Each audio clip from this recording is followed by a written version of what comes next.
Star அகாடமியுடைய 267வது வாராந்திர ஜோதிட சிறப்புரை நிகழ்ச்சி. இன்றைய நிகழ்ச்சி ஜோதிடத்தில் 4ஆம் பாவமும் வாஸ்துவின் செயல்பாடும் அப்படிங்கிற தலைப்புல ஜோதிட உலகின் சாம்ராட், மதிப்பிற்குரிய ஜோதிட பேராசான், வாஸ்து சாம்ராட், ஜோதிட பேராசான் ஐயா திரு நவமணி சண்முகவேல் ஐயா இன்றைக்கு சிறப்புரையாற்றிருக்காங்க. ஐயா அவர்களை உங்கள் அனைவரின் சார்பிலும் ஸ்டார் அகாடமி சார்பிலும் அன்போடு வருக வருக என்று வரவேற்கிறேன். இன்றைக்கு வாஸ்து அப்படின்னா பெரும்பாலும் மக்கள் அதுல ஈடுபாட்டோடு இருக்கிற விஷயம். பொதுவா ஜோதிடம், ஆன்மீகம், இறை நம்பிக்கை இப்படி உள்ளவங்க எல்லோருமே நிச்சயமா வாஸ்துவில் ஈடுபாடு உள்ளவங்க இருக்காங்க. அது இல்லாத நாத்திக பெருமக்களும் கூட வாஸ்துவில் ஈடுபாட்டோட தான் இருக்காங்க. வாஸ்து என்பது இயற்கை நமக்கு கொடுத்திருக்கக்கூடிய கட்டமைப்பு முறை. அதை நன்கு தெரிந்து கொண்டு அதற்கேற்ப வீடு கட்டுறதோ அல்லது வாஸ்து அருமையாக இருக்கக்கூடிய பக்காவாக இருக்கக்கூடிய வீட்டில் வசிக்கிறது என்பதோ இன்றைக்கு காலத்தின் அவசியம் என்று பரவலாக ஏற்றுக்கொள்ளப்பட்ட ஒரு விஷயமாக இருக்கிறது. அந்த அடிப்படையில் வாஸ்து அப்படிங்கிறது ஒரு அவசியமான, சொல்லப்போனால் அத்தியாவசியமான ஒன்று என்கின்ற நிலைதான் இன்றைக்கு தமிழகம் முழுமையும் அல்ல, பாரத தேசம் முழுமையிலும், இன்னும் சொல்லப்போனால் பிற வெளிநாடுகளில் சீனாவில் சீன சென்சை வாஸ்து முறைன்னு ஒண்ணு இருக்கு.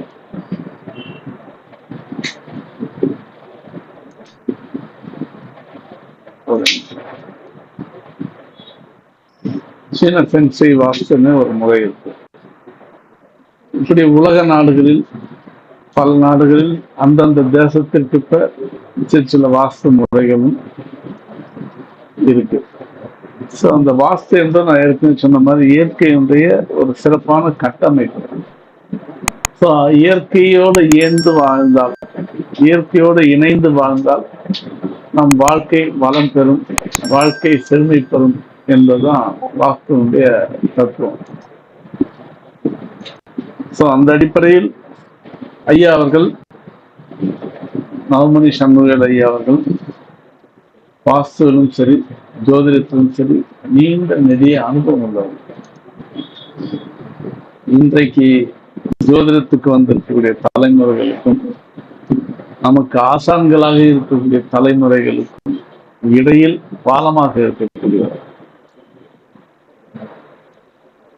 தமிழ்நாட்டில் ஐயா அவர்களுக்கு தெரியாத ஜோதிடர்களே இல்லை என்று சொல்லும் அளவிற்கு ஐயாவுடைய ஜோதிட அனுபவமும் ஜோதிடத்தில் பரிச்சயமும் ஜோதிடர்கள் பால் அன்பும் ஈடுபாடும் கொண்டவர்.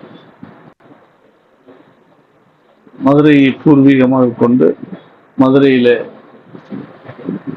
வாஸ்துக்கள் பண்ணிட்டு இருக்காங்க. இருந்தாலும் மதுரையில் இருக்கிறது ரொம்ப கம்மி தான். உலக நாடுகள் முழுவதும் பல நாடுகளுக்கு பயணம் செய்து வாஸ்து பார்த்துட்டு வரக்கூடியவங்க. ஸோ மதுரையில் இருக்கிறது ரொம்ப அபூர்வம். ஸோ அந்த அபூர்வத்திலே அபூர்வம் இன்றைக்கு இந்த வாரம் நம்ம கிட்ட ஐயா வாய்ப்பு கொடுத்து அதன்படி இன்றைக்கு ஐயாவுடைய சிறப்புரைக்கு ஏற்பாடு செய்யப்பட்டது. ஸோ ஐயாவுடைய இந்த வாஸ்து என்பது ஜோதிடத்திற்கு அப்பாற்பட்டது அப்படிங்கிற ஒரு அபிப்பிராயம் சில நொடியில் இருக்கக்கூடும். ஜோதிடம் எப்படி கிரக நிலைகளை பொறுத்து, கிரக கட்டங்களை பொறுத்து அதற்கேற்ப நம்முடைய வாழ்க்கை முறையை அமைத்துக் கொள்ளுதல் அல்லது அந்த கிரகங்கள் அமைத்து விடுவதோ, அதே போன்றுதான் வாஸ்து என்பது இயற்கையோடு இணைந்து நம்முடைய வாழுமிடத்தை அல்லது குடியிருக்கும் இடத்தை அந்த கட்டமைப்பை உருவாக்கி கொள்ளும் என்ற விஷயம்தான் வாஸ்து. எனவே ஜோதிடத்துக்கும் வாஸ்துவுக்கும் நெருங்கிய தொடர்பு உண்டு. அதிலும் வீடு மனை என்று சொல்லக்கூடிய ஜோதிடத்தில் 4ஆம் பாவத்திற்கும் வாஸ்துவுக்கும் நெருங்கிய தொடர்பு உண்டு. அந்த விஷயங்கள் குறித்தெல்லாம் ஐயா அவர்கள் இன்றைக்கு சிறப்புரை நிகழ்த்த இருக்கிறாங்க, விழாவாரியாக எடுத்து சொல்ல இருக்காங்க. எனவே ஐயா அவர்களுக்கு வழிவிட்டு, ஐயா வீடியோ ஓபன் பண்ணிக்கோங்க.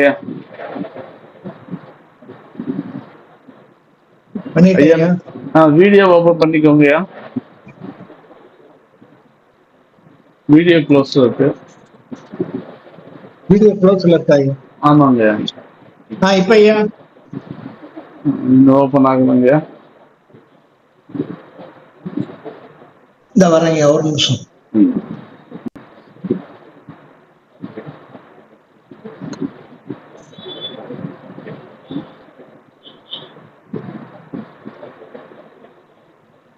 ஐயா அவர்களும் மதுரையில் ஒவ்வொரு மாதம் என்னங்கய்யா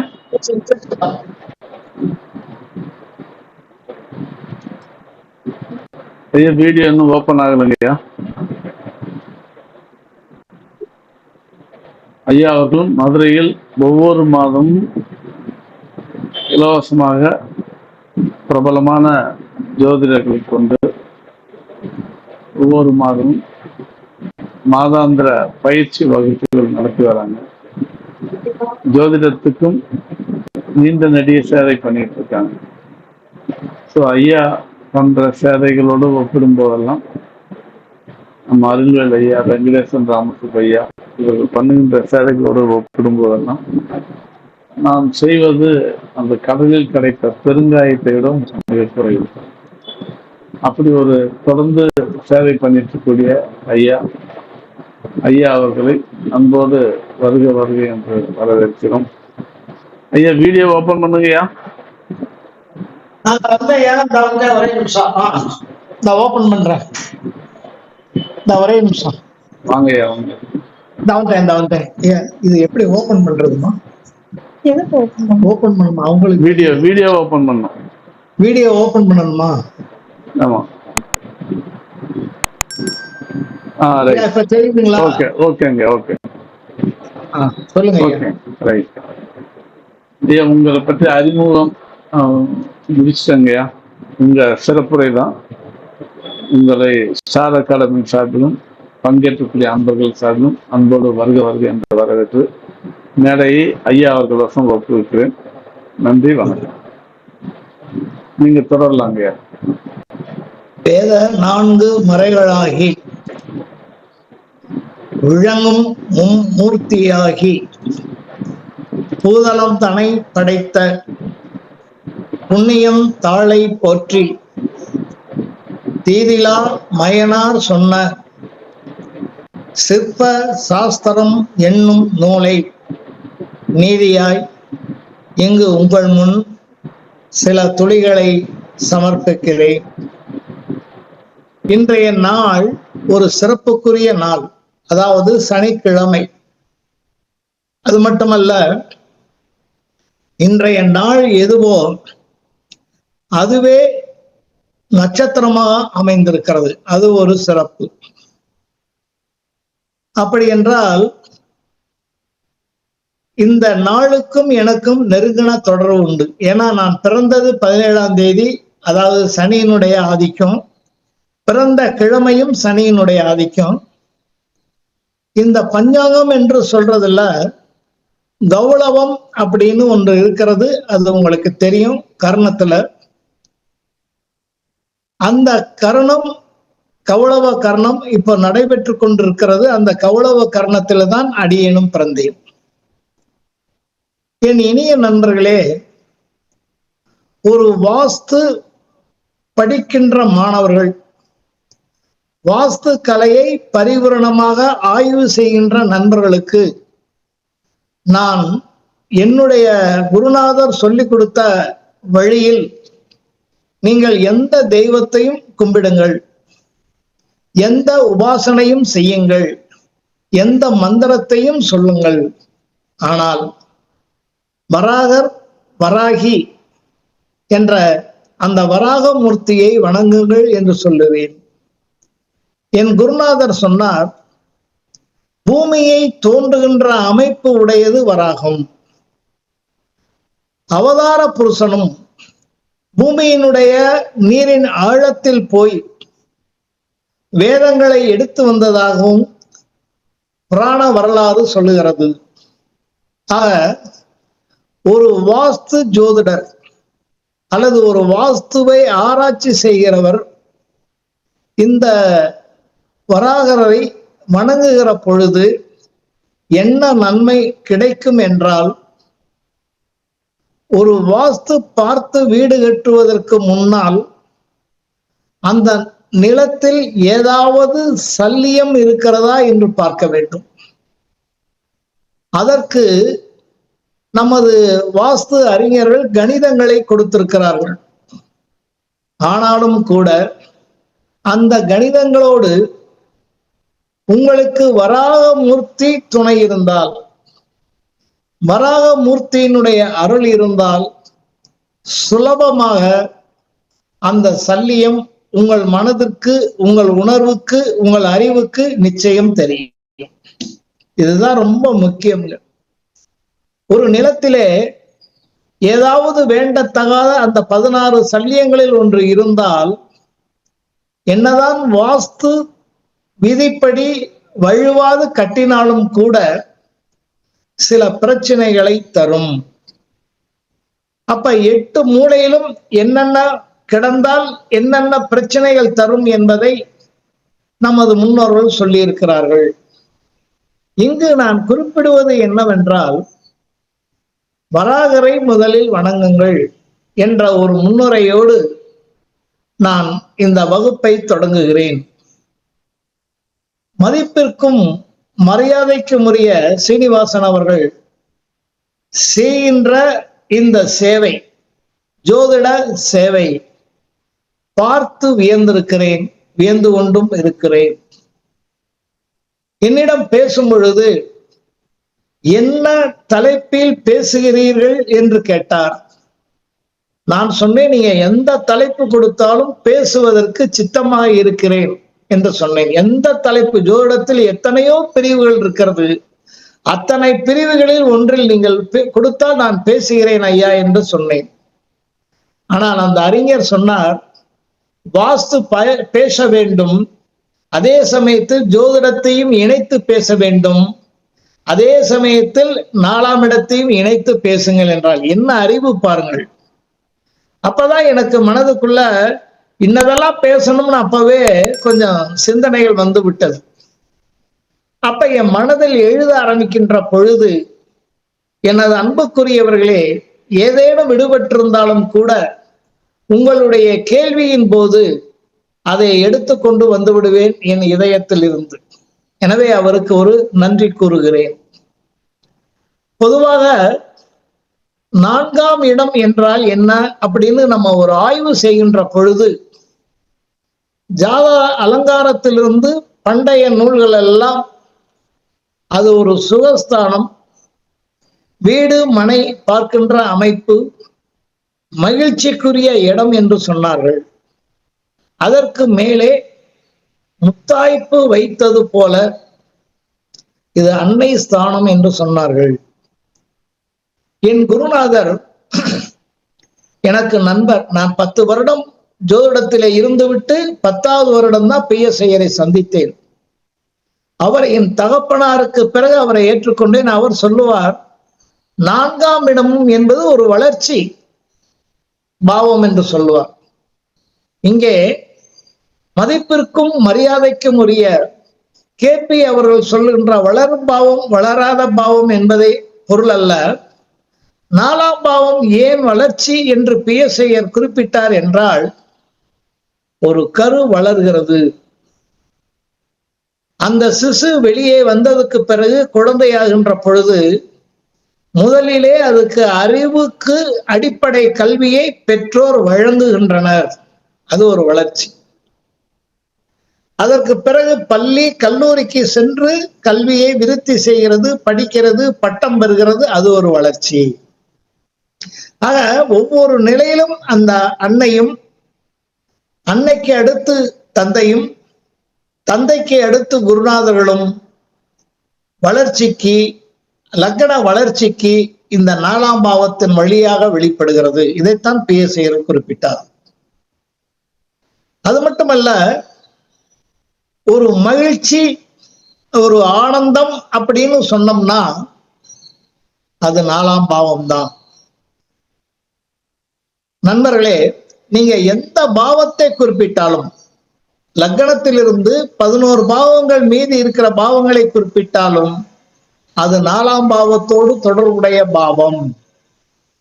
இந்த இடத்தில் சின்ன சந்தேகம் வரும். அது எப்படி 4ஆம் பாவத்தோடு தொடர்புடைய பாவம்? ஒரு உதாரணம் சொல்லுகிறேன். 5ஆம் பாவம் ஒரு குழந்தைகள் பெறக்கூடிய பாவம். அப்ப ஒரு மனிதனுக்கு குழந்தைகள் உருவாகிற பொழுது அவன் மகிழ்ச்சி அடைகிறான் அல்லவா? அது 4ஆம் பாவம்.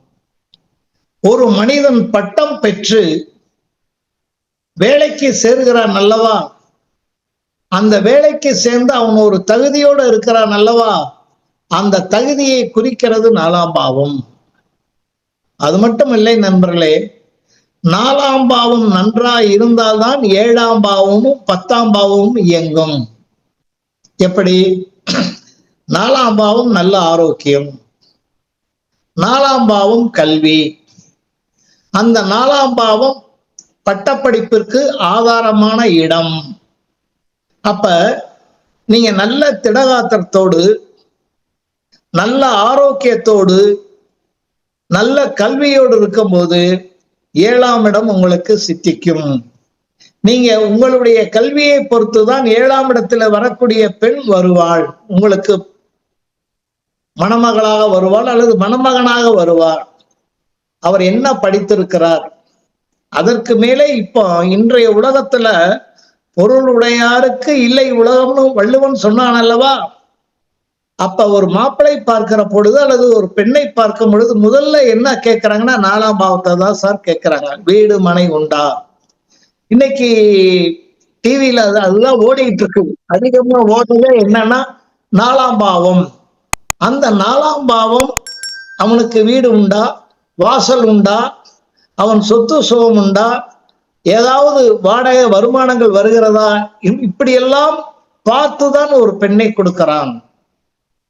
இன்னொன்று சூட்சமமா சொல்லுகிறேன், ஒரு மனிதனுடைய ஆரோக்கியம் என்பது வெளியில் மட்டுமல்ல, மனதிலும் அறிவிலும் ஆரோக்கியம் இருக்கிறது. அப்போ மனதிலும் அறிவிலும் ஆரோக்கியம் இருக்கின்ற பொழுது உடல் ரீதியாக அவன் ஒரு குடும்பத்தை நடத்தி செல்லக்கூடிய மனோபாவமும், குழந்தைகளை பெற்றுக்கொள்ளக்கூடிய அந்த இந்திரிய சுகமும் அவனுக்கு இருந்தாதான் அந்த 7ஆம் இடம் நிலைக்கும். அது ரொம்ப முக்கியம். ஒரு மனிதனுக்கு இந்திரிய பலம் 4ஆம் இடமும் ஆரோக்கிய பலமும் இல்லாட்டினா 7ஆம் இடம் சித்திக்காது. ஆரோக்கியம் குன்றினால் 10ஆம் பாவம் வேலை வாய்ப்பிலே போய் உட்கார முடியாது, சம்பாதிக்க முடியாது, ஓடி ஆடி அடைய முடியாது.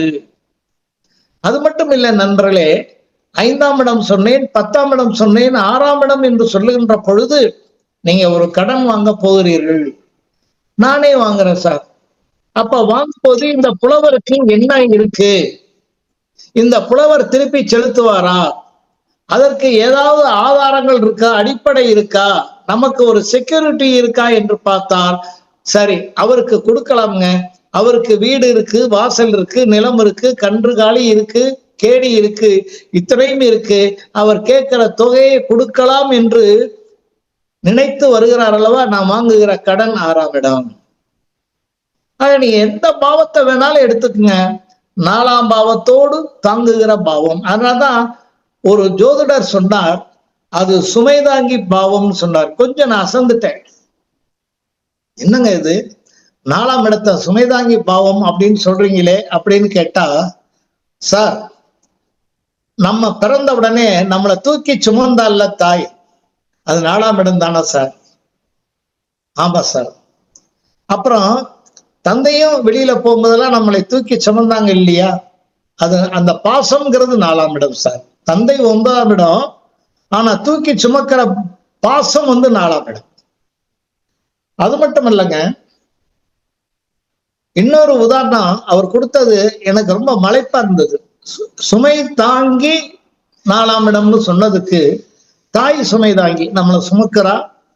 அது பிறகு நம்ம வளர்ந்தாலும் நம்மளுடைய நினைவுகளை அவ சுமக்கிறா. நாம ஏதாவது தவறு செய்தாலும் என்ன சொல்லுவா தெரியுமா அந்த தாய்? என் பையன் அப்படியெல்லாம் செய்ய மாட்டார்னு நமக்காக பரிந்து பேசக்கூடிய அந்த தெய்வீக உள்ளம், நம்மளை சுமக்கின்ற உள்ளம் அந்த தாய்க்கு. அதனாலதான் அது சுமை தாங்கின்னு சொன்னார் ஒரு பெரும் ஜோதிடர். அது மட்டுமல்ல, என்னை கேட்டார் 4ஆம் இடம் வண்டி வாகனம் எந்த ஸ்தானம்? 4ஆம் இடம். அப்ப நீங்க பயணம் போவதற்கும், வெளியில் போவதற்கும், ஒரு திருமண நிகழ்வுக்கு போவதற்கும் உங்களை சுமந்து கொண்டு போவது வாகனம் தானே. ஆமா, அதனாலதான் அது சுமை தாங்கி வாகனம், சுமை தாங்கி பாவம் என்று சொன்னார். எவ்வளவு அருமையான ஒரு சிந்தனைகள். பிஎஸ்ஐயர் அவர் வளர்ச்சி பாவம்னு சொன்னார். என்னுடைய நண்பர் அதை சுமைதாங்கி பாவம்னு சொன்னார். ஆனா முன்னோர்கள் அதுக்கு முதல்ல ஒரு வரையறை போட்டாங்க. இதுதான் தாய் ஸ்தானம். பூமியே நம்ம எல்லாரும் தாங்கிட்டு இருக்கோம். அது சொல்லத்தான் வந்தேன், அதை அடுத்து சொல்ல வந்தேன். வண்டி வாகனம் மற்ற அமைப்பு எல்லாம் அந்த 4ஆம் இடத்துல சொல்லப்பட்டிருக்கிறது. அதை ஜாதலங்காரம் வரையறுத்துட்டாங்க. ஆனா அதை வைத்துக்கொண்டு நம்ம ஜோட நண்பர்கள் நிறைய சிந்திச்சாங்க. இப்ப பாத்தீங்கன்னா ஐயா சொன்னதுக்கு நான் ரொம்ப நன்றியும் மரியாதையும் செலுத்திக்கிறேன். உலகத்திலேயே பெண்களை தாய் அன்னை என்று குறிப்பிட்டது நம்மளுடைய பாரத தேசம் தான் சார். அப்ப 4ஆம் இடத்து அன்னை அது தெய்வஸ்தானம் சார். என்னை பொறுத்தளவுக்கு அது தெய்வஸ்தானம் சார். அப்ப மண் இருக்கு இல்லையா, அந்த மண்ணுன்னு யாரும் சொல்ல மாட்டாங்க. டேய் என் தாய் பூமிடா, ஒரு சொட்டை நான் விட மாட்டேன், ஒரு அங்குலம் கூட உனக்கு விட மாட்டேன், நான் விற்க மாட்டேன் அப்படின்னு ஒருவன் சூளுரைக்கிறான் என்றால் அந்த தாய் மண். அதனாலதான் மண்ணை போய் தாய்க்கு ஒப்பிட்டா சார். அது மட்டும் இல்ல, பாரத தேசத்துல நிறைய நம்மளுடைய வரிகளை வாங்கி அதிகமா செலவு பண்றது எதுக்குன்னா நம்மளுடைய இராணுவத்துக்கு தான் சார். ஏன்? ஒரு பிடி மண் கூட அந்நியர் வசம் போகக்கூடாது, என் தாயின் மண்ணை பிறர் தொடக்கூடாது. ஆகதான் இந்த பூமி நம்மை சுமக்கிறது. நம்ம பூமி, இந்த பூமி வளருது. அது மட்டுமல்ல, அந்த பூமியை கொத்துறோம், அந்த பூமிக்கு நீர் விடுறோம், விதை விதைக்கிறோம். அப்படிப்பட்டு நம்மளை வளர்க்கின்ற தாய். பயிர் வளருது சார். அந்த பயிரை வளர்ப்பதற்கு அந்த 4ஆம் இடம் சார். வளர்றது 4ஆம் இடம். ஆனாதான் வள்ளல் பெருமான் சொன்னான், வாடிய பயிரை கண்ட போதெல்லாம் வாடினேன்னார். என்ன காரணம்? பயிர் வாடிடுச்சுன்னா, விளைச்சல் இல்லைன்னா உயிர்கள் எப்படி வாழும்? பயிர்களை எப்படி சோறு சாப்பிட முடியும்? அழகாக சிறப்பாக சொன்னாங்க சார். அங்கே ஆன்மீகமும் இருக்கு, தாயினுடைய அன்பு இருக்கு, பாசம் இருக்கு, மகிழ்ச்சி இருக்கு சார்.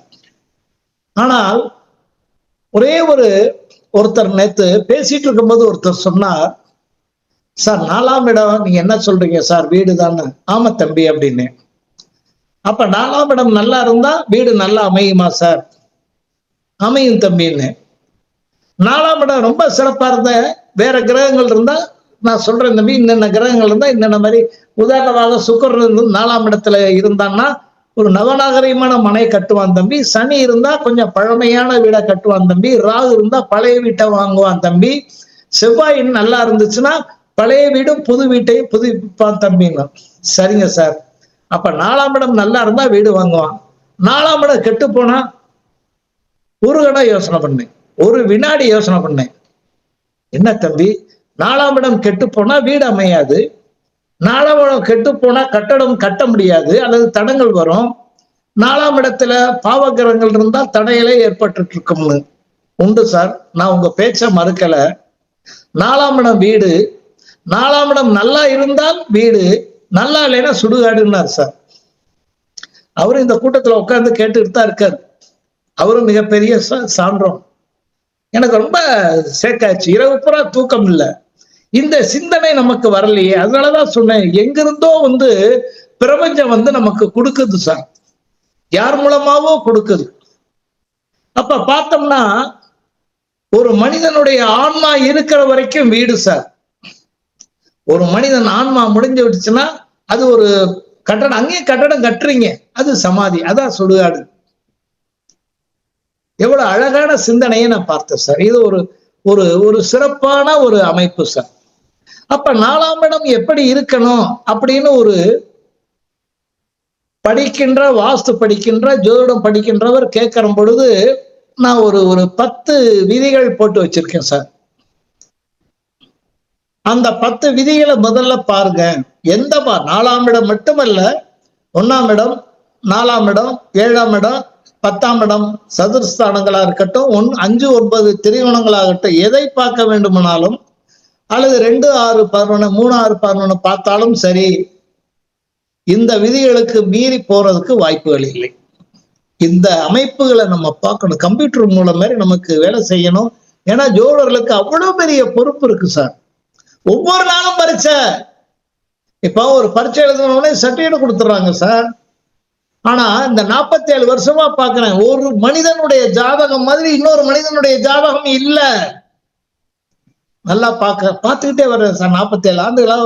அப்ப நம்மளுடைய ரிஷிகள் எந்த அளவுக்கு சிந்திச்சிருக்காங்க. ஒரு மீட்டிங்ல உட்கார்ந்து இருக்கும்போது 4 பேர் முன்னாடி ஒருத்தர் கேட்டார். நான் கேட்க கூடாது, பொதுவா பேசணும்.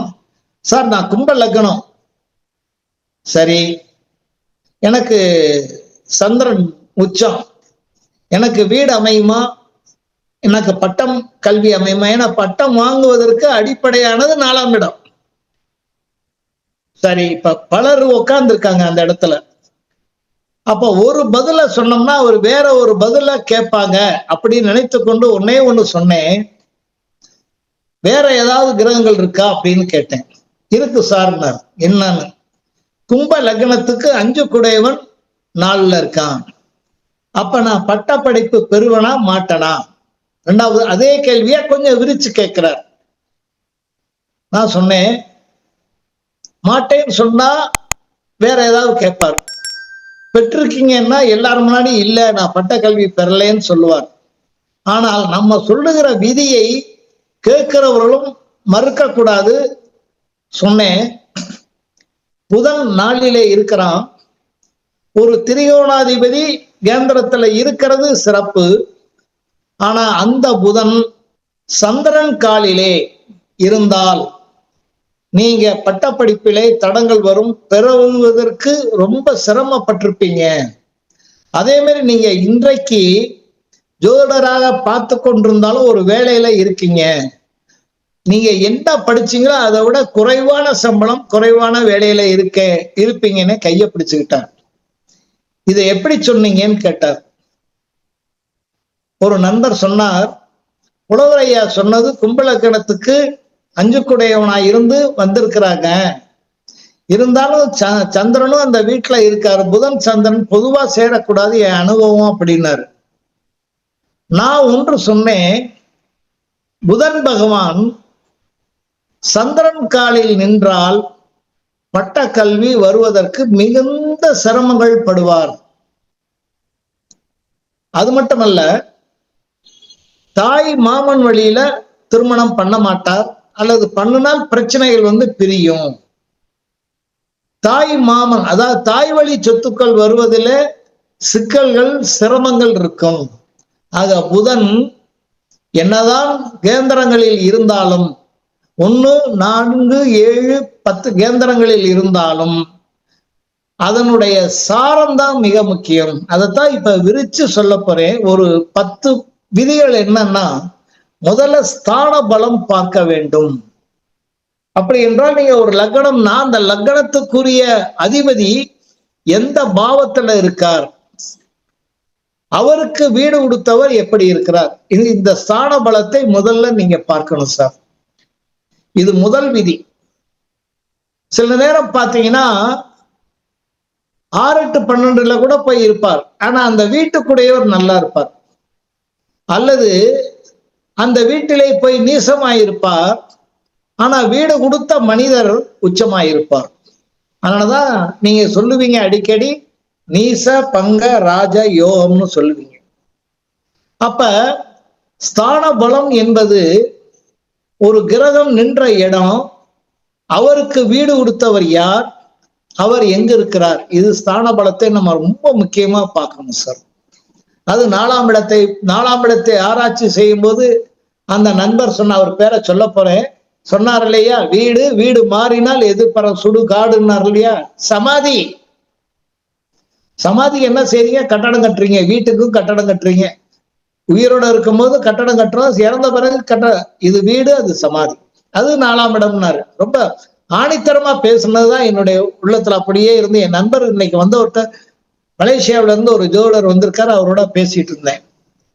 அப்ப ஒரு ஜாதகத்தை நாலாம் இடத்தை பார்க்கின்ற பொழுது மட்டுமல்ல, மற்ற பாவங்களையும் பார்க்கிற பொழுது முதல்ல ஸ்தான பலத்தை நாம் முக்கியமாக பார்க்கணும்.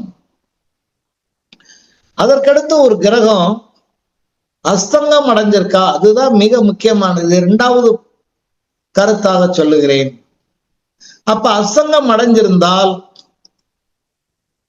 எப்படி இருக்கும், அது எந்த அளவுக்கு எத்தனாவது பாகை, அதாவது டிகிரியில இருக்குன்னு பார்க்கணும், அதை கணிக்க தெரியணும். அதுக்கடுத்து ஒரு கிரகம் பகை சாரத்தில் போய் அமரவே கூடாது. இப்ப உதாரணமா வச்சுக்கோங்க, குரு பகவான் போய் சுக்கிரன் சாரத்துல அமரக்கூடாது, புதன் சாரத்துல அமரக்கூடாது. அப்ப ஒரு கிரகமானது பகை சாரத்தில் இருந்தால் பலன்கள் கூடுமா குறையுமா என்பதை நாம் கணிக்க வேண்டும். ஆக 1 ஸ்தான பலன் பார்க்க வேண்டும், 2 அஸ்தங்க பலன் பார்க்க வேண்டும், 3 9 கிரகங்களுக்கும் லக்னாதிபதியும் சேர்த்து 10க்கும் பகை சாரம் பார்க்க வேண்டும். அது ரொம்ப முக்கியங்க. அதற்கடுத்து மறைவு ஸ்தானம். இந்த இடத்துல பேசும்போது சுவர்கள் மறையணும், அசுபர்கள் நல்லா இருக்கணும் அப்படின்னா அது தசாபுத்திக்கு தாங்க. இப்ப ஒரு தனசுல கணம்னு வச்சுக்கோங்க, அவன் 1, 4, 7, 10ல இருந்து உதாரணமாக திசை நடத்தினா அது அவ்வளவு சிறப்பா இருக்காது. ஆனா அவனே 6, 8, 12ல நின்று ஸ்தான பலமா நின்று அஸ்தங்கம் பெறாம பகைசாரம் இல்லாம இருந்தார்னா மறைவு ஸ்தானத்துல இருந்தா நல்லது செய்ததை என் வாழ்நாளில் பார்த்திருக்கிறேன். அப்ப ஸ்தான பலத்தை முடிச்சிட்டோம், அதுக்கடுத்து அஸ்தங்கத்தை பார்த்துட்டோம். அஸ்தங்கத்தை கணிக்க தெரியணும் சார், எத்தனாவது டிகிரியில அஸ்தங்கமாயிருக்கு, ஒவ்வொரு டிகிரிக்கும் பலன் கொடுத்திருக்காங்க சார். அதுக்கடுத்து என்ன, இந்த 10 கிரகங்களும் 10னா 9 கிரகங்களும் லக்னாதிபதியினுடைய நின்ற புள்ளியினுடைய நட்சத்திர கிரகமும் நாம் எடுத்துக்கணும் சார். இந்த நாடுக்கு பிறகு மிக முக்கியமானது வேதை சார். இந்த வேதைய நான் ரொம்ப ஆய்வு செய்து பார்க்கிறேன் சார். இப்ப என்னுடைய நட்சத்திரத்தன்று, என் நட்சத்திரம் உங்கள்கிட்ட சொல்றதுக்கு என்ன, புனர்பூச நட்சத்திரம். ஆனா ஒருத்தர் திடீர்னு கூப்பிட, ஐயா நீங்க சென்னைக்கு வரணும், நான் ஒரு தொகை கேட்கிறேன், இல்லையா கொஞ்சம் பார்த்து செய்ய, சரி வாங்க அப்படின்றாரு. அப்ப வேதையில போய் அவருக்கு பார்க்க போறேன்னு வச்சுக்கோங்க. அப்ப புனர்பூசத்துக்கு என்ன வேதை, அஸ்தம் 7வது நட்சத்திரம். பார்த்து நிறைய வேலை வாங்குறார், நிறைய கேள்வி கேட்கிறார், நிறைய அந்த ஜோசியர் இப்படி சொன்னார், இந்த ஜோசியர் இப்படி சொன்னார், இந்த புத்தகத்துல இப்படி சொன்னார்னு மூளையை கசக்கி பிளானை போட்டு செய்து முடிச்சு நம்ம என்ன பேசணுமோ அதுல காவாசி தொகையை கொடுத்து மீதியை போட்டு விடுறேன் சாருங்க. இப்ப ஒண்ணு வந்துருச்சு சார், அன்பு கூர்ந்து ஜோடர்களை ஏமாறாதீங்க, எல்லாம் பார்த்து முடிச்சோடனே நீங்க போங்க சார் நான் செல்லுல போட்டு விட்டுறேங்கிறான். போடவே மாட்டேங்கிறாங்க பலர். நான் எல்லாரையும் குற்றவாளியாக சொல்லவில்லை, குற்றவாளம் செய்கிறவர்களை மட்டும்தான் சொல்றேன் சார். அப்ப அது மட்டும் இல்ல, நான் கார்ல வேதை நட்சத்திரம், நான் கார்ல போகும் பொழுது ஒரு சென்னைக்கோ அல்லது ஒரு பக்கத்துல இருக்கக்கூடிய விருதுநருக்கோ போகும்போது வேதை நட்சத்திரங்கும் போது, ஒன்று ஏதாவது வழியில ஏதாவது ஆக்சிடென்ட் ஆகி நான் காத்திருக்க வேண்டிய ஒரு சூழல் வரும். அப்படி இல்லைன்னா தம்பி நீங்க காலையில 8 மணிக்கு வாங்கன்னு சொல்லியிருப்பேன், என்னுடைய ஓட்டுநர் வந்து 10, 10:30 மணிக்கு வருவார், ஆனா அங்க 12 மணிக்கு நான் வர்றேன்னு சொல்லியிருப்பேன். அப்ப எடுக்கும் போதே ஒரு காலதாமதம். ஆனா அவர் நம்ம ஒன்றும் சொல்ல முடியாத, இந்த லக்னம் ஒன்றும் சொல்ல முடியாத நிலை என்னன்னா, அவர் பல ஆண்டுகள் நமக்காக உழைக்கிறார். ஏதோ ஒரு நாள் அது அந்த வேதையில காட்டுது. ஒன்றும் இல்லைங்க. ஏமா இன்னைக்கு உப்பு போடலையேமான்னு கேட்டா, நான் உப்பு சரியா தானே போட்டேன், குழம்பு உங்களுக்கு நான் ராக்கு ருசி செத்து போச்சு, ஹோட்டல்லயே தின்னு செத்து போச்சு அப்படின்பா. அதனால இந்த வேதையில மனைவி சோறு போட்டாலும் கூட உங்க வாயையும் பேச்சு, வாயையும் காதையும் கண்ணையும் முடிக்க வேண்டியது இந்த வேதை. அப்ப ஒரு கிரகம் உங்களுடைய நட்சத்திரத்துக்கு வேதையில போய் நின்றால் தடங்கல்கள் வரும், வதையில சிக்கும். அதை நம்ம முதல்ல பார்க்கணும். அதுக்கடுத்து ஆறாவது என்னன்னா கிரகங்கள் இணைவு. உதாரணமாக நான் இங்க இருந்து சீனிவாசன் ஐயாவை பார்க்கறதுக்கு மதுரைக்கு போறேன். என்னுடைய கார்ல தம்பி வெங்கட சுப்புவோ அல்லது அருள்வேலோ இல்லை மற்ற ஜோடல் இருக்காங்க, கோச்சுக்காதீங்க, சிலர் பேர் தெரியல, ஏதாவது தவறா நினைச்சுக்காதீங்க. அவங்களும் உட்கார்ந்து இருந்தாங்கன்னு வச்சுக்குங்க. அப்ப ரெண்டு பேரும் பேசிட்டு போகும்போது பல கருத்துகள் உராய்ந்து உராய்ந்து அது உறவாடி மிளிரும். அவர் ஒரு கருத்தை சொல்லுவார், நான் ஒரு கருத்தை சொல்லுவேன். கிட்டத்தட்ட 8 மணி நேர பயணம் 8 நிமிஷங்கள் ஆகும்.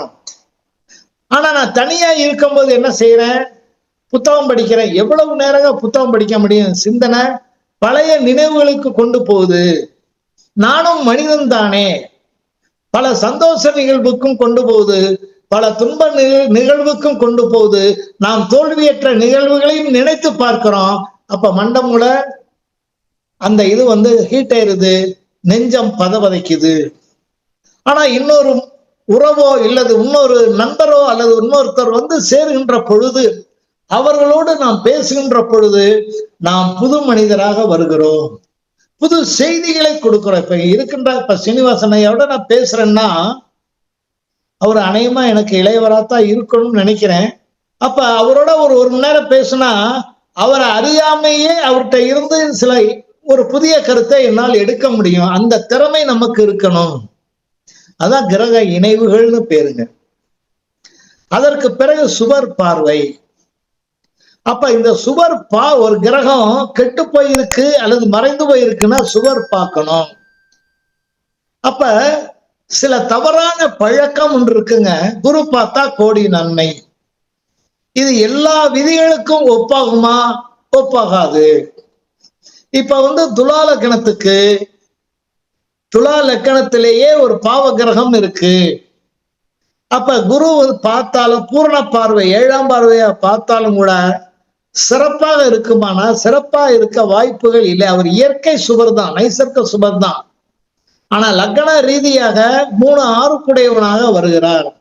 அப்ப பார்க்கிற சுவர் நல்லவரா, பார்க்கிற சுவர் கெட்டவரா, அவர் பாவரா அல்லது அசுவரா, இதுதான் பார்க்கணும் சார். அதற்கடுத்து என்ன பார்க்கணும் அப்படின்னு கேட்டீங்கன்னா, இதையெல்லாம் பார்த்து ஒரு பலன் உங்க மனதுக்குள்ள வரும். என்னது சொல்லணும், இன்னது சொல்லக்கூடாது, இதை மென்மையா சொல்லணும், இதை மேலோட்டமா சொல்லணுங்கிற எண்ணம் ஜோடலாகி உங்களுக்கு கண்டிப்பா வரும். அப்படி வரும் பொழுது அதற்கு ஊன்றுகோல் எது அப்படின்னு கேட்டீங்கன்னா தசாபுத்தி தான் சார். அப்ப அந்த தசாபுத்தியை வைத்து கொண்டுதான் மேலே இருக்கக்கூடிய 8ஐயும் நீங்க டிசைட் பண்ணணும். 8க்கும் விடை கிடைக்கிறது என்ன அப்படின்னா இந்த தசாபுத்தி தான். அப்ப தசாபுத்தி நடக்கிற போது புத்திநாதன் நடப்ப சொல்றான். ஆனா அதை உறுதி செய்யறதுக்கு என்ன செய்யறது அப்படின்னா அன்றைய 9 கோச்சாரத்தை பார்க்கணும். அப்ப இந்த ஸ்தான பலம், 2 அஸ்தங்கம், 3 பகைசாரம், 4 மறைவு, 5 வேதை, 6 கிரகங்கள் இணைவு, 7 சுவர் பார்வை, அது சுவரா அசுவரா, இந்த 7ஐயும் தீர்மானிக்கிறது தசாபுத்தி. இதுதான் நடக்கும் அப்படின்னு சொல்றது இன்றைய கோச்சாரம், இன்றைய கிரக நிலைகள் பார்க்கணும். அப்ப கோச்சாரம் சரியா இருந்தால் அந்த அமைப்பு நீங்க சொல்லக்கூடிய, நீங்க கணிச்சு வச்சிருப்பீங்க, இன்னது இன்னது இன்னது இன்னதுன்னு, அது சரியா சொல்ல முடியும். சரிங்க. இந்த 9க்கு ஒரு சூக்கும கயிறு, அதாவது ஒரு திறவுகோல் சாவி ஒரு இடத்துல இருக்கு சார். அது என்ன? மையோட்டமா? இல்ல. சாமி ஓட்டமா? இல்ல சார். அப்ப என்ன? அப்ப தயவு செய்து சிலர் அதை ஏற்றுக்கொள்வதில்லை. அதை பெரும்பதி தமிழகத்துலதான் சிலர் ஏற்றுக்கொள்ளவில்லை. மாந்தி தான் சார் 10வது விதி. மாந்தி 10வது விதி. என் அன்புக்குரியவர்களே, மாந்தி எங்க இருக்கிறார், யார் பார்த்தா, எவர் பார்த்தார், யாரோட சேர்ந்திருக்கிறார் என்பதெல்லாம் அந்த 7 விதிகள் 8 விதிகள் இருக்கும். ஒரே ஒரு இதை சொல்றேன், இன்றையிலிருந்து பாருங்க. மாந்தி எந்த சாரத்தில் இருக்கிறாரோ, 27 நட்சத்திரத்தில் எந்த நட்சத்திரத்தில் இருக்கிறாரோ, அந்த நட்சத்திரத்தில் எந்த கிரகம் போய் அமர்கிறதோ அந்த பாவம் அஸ்தமித்து விடும், அதனுடைய செயல்பாடுகள் குறைந்து விடும். 4ஆம் இடத்துல அந்த கிரகத்துக்குரிய நட்சத்திர கால்ல போய் மாந்தி இருந்துட்டார். அவரு வேற எங்க வேணாலும் இருக்கலாம், 1ஆம் இடத்துல இருந்து எங்க வேணாலும் இருக்கலாம். ஜோட சாஸ்திரத்துல 3, 6, 11 மாந்தி இருந்தா நன்மைதான். ஆனா நண்பர்களே, மாந்தி இருந்த வீட ரொம்ப எச்சரிக்கையாக பார்க்கணும். அங்கதான் உன்னுடைய கர்மாவினுடைய இது வெளிப்படும். அப்ப உன்னுடைய வாழ்க்கையில பிரேத சாபம் இருக்கிறதா என்பதை மாந்திய வச்சுதான் பார்க்கிறோம். ராவணன் வாழ்கின்ற காலத்திலே கர்மா கிரகம் சனி. அசுரனுடைய ஆட்சி எப்ப முடியுதுன்னா ராவணனுடைய காலத்தில், அது உங்களுக்கு தெரியும். அதுக்கு பிறகுதான் இந்த ராகு கேது வந்தது. அதனாலதான் ராகு கர்மா கிரகம், கேது கர்மாவை வெளிப்படுத்துகிற கிரகம். ஆனால் அந்த 3ஐயும் கைக்குள்ள வச்சிருக்கிறது யார் அப்படின்னு கேட்டீங்கன்னா மாந்தி தான். மாந்தி எந்த பாவத்தில் இருந்தாலும் அந்த பாவம் அசையும் சார். அப்ப நான் யாரையும் மறுத்து பேசல. 3ல இருந்தா நல்லதுன்னா, 3ல இருக்கிறவங்களுக்கு பாருங்க, இளைய சகோதரன் இருக்காது. உடனே ஒருத்தர் தூக்கிட்டு வர்றாரு ஜாதகத்தை. யோ, 3ஆம் இடத்துல மாந்தி இருந்தா இளைய சகோதரன் இல்லைன்னு சொன்னீங்களே, அப்ப எனக்கு இருக்குன்னா என்ன சொல்லணும்னா, அப்படி இருந்தாலும் விருத்தி இருக்காது. அப்ப என்னன்னு கேட்டீங்கன்னா, இளைய சகோதரன் இவரை கடைவீதியில வச்சு அடிச்சுட்டான். இப்ப கேஸ் நடக்குது.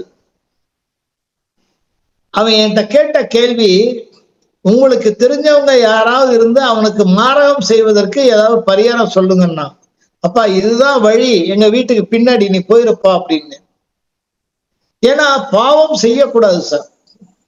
திருமூலர் அதைத்தான் சொன்னார், பாவம் செய்தால் எதிர்வினை வரும். இயேசுநாதர் சொன்னார், பாவம் செய்யாதிருப்பாயாக.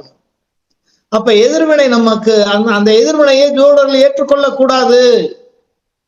அப்ப மாந்தியைத்தான் இந்த 9 விதிகளும் மாற்றி அமைத்து விடும். இது உண்மை.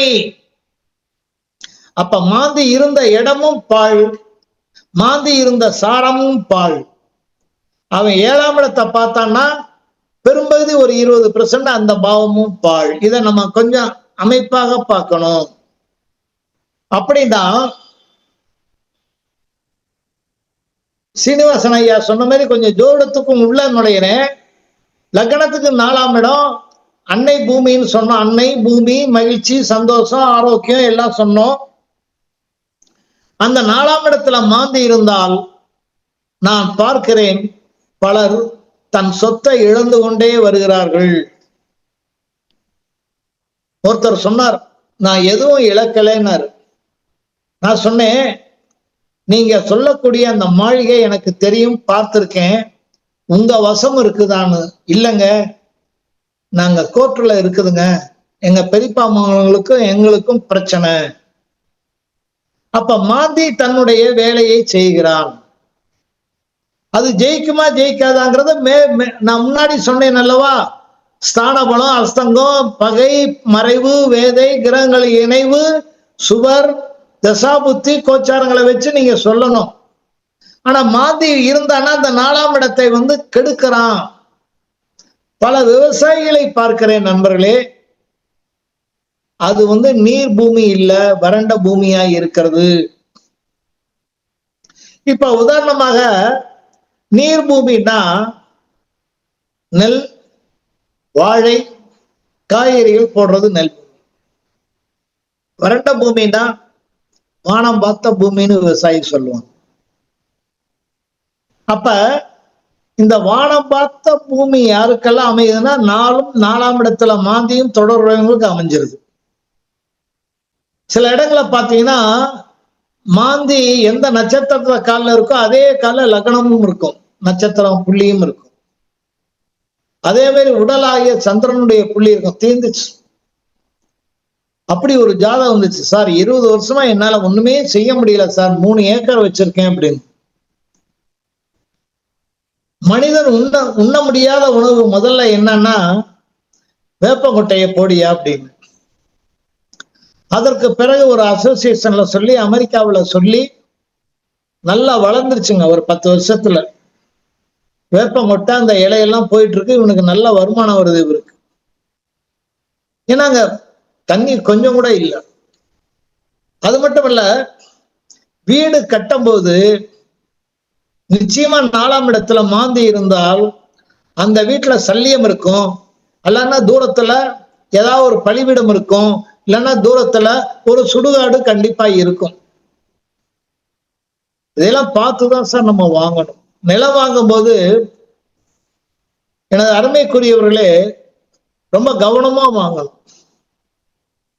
காரணம் என்னன்னா, இன்றைக்கு எனக்கு தெரிஞ்சுங்க, திருநெல்வேலியில ஒரு சுடுகாடை அப்படியே நிறுவிட்டாங்க. அந்த சுடுகாடு வேற இடத்துக்கு கொண்டு போயிட்டாங்க.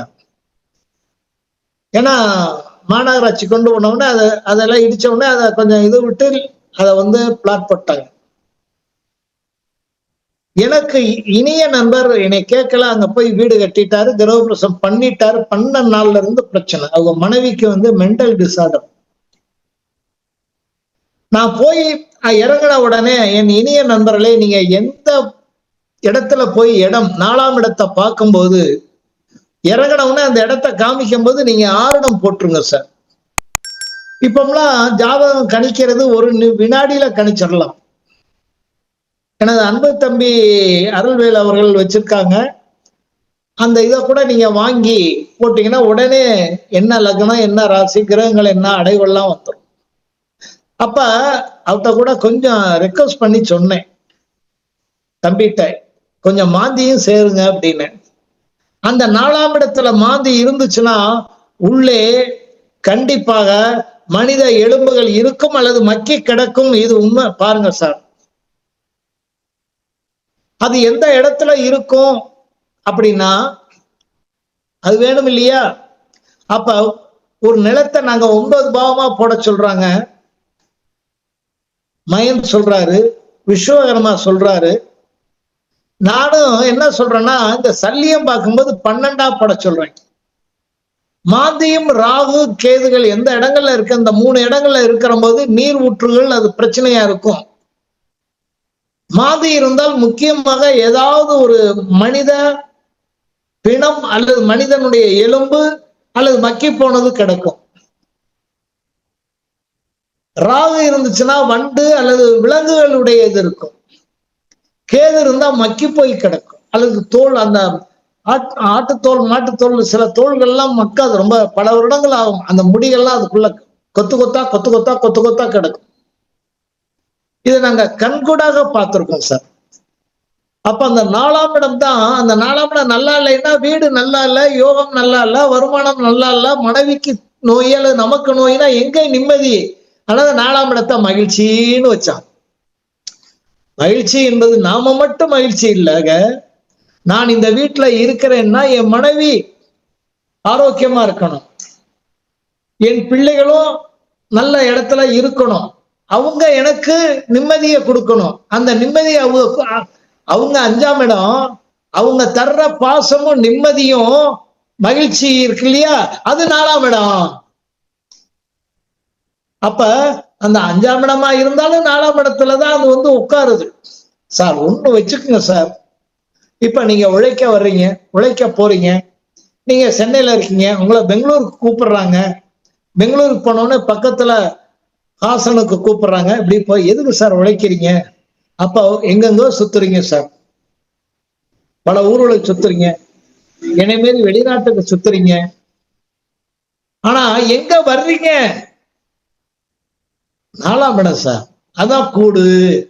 ஒரு ஜோதிடர் சொன்னார், பறவைக்கு கூடு உண்டு, அது 4ஆம் இடம்.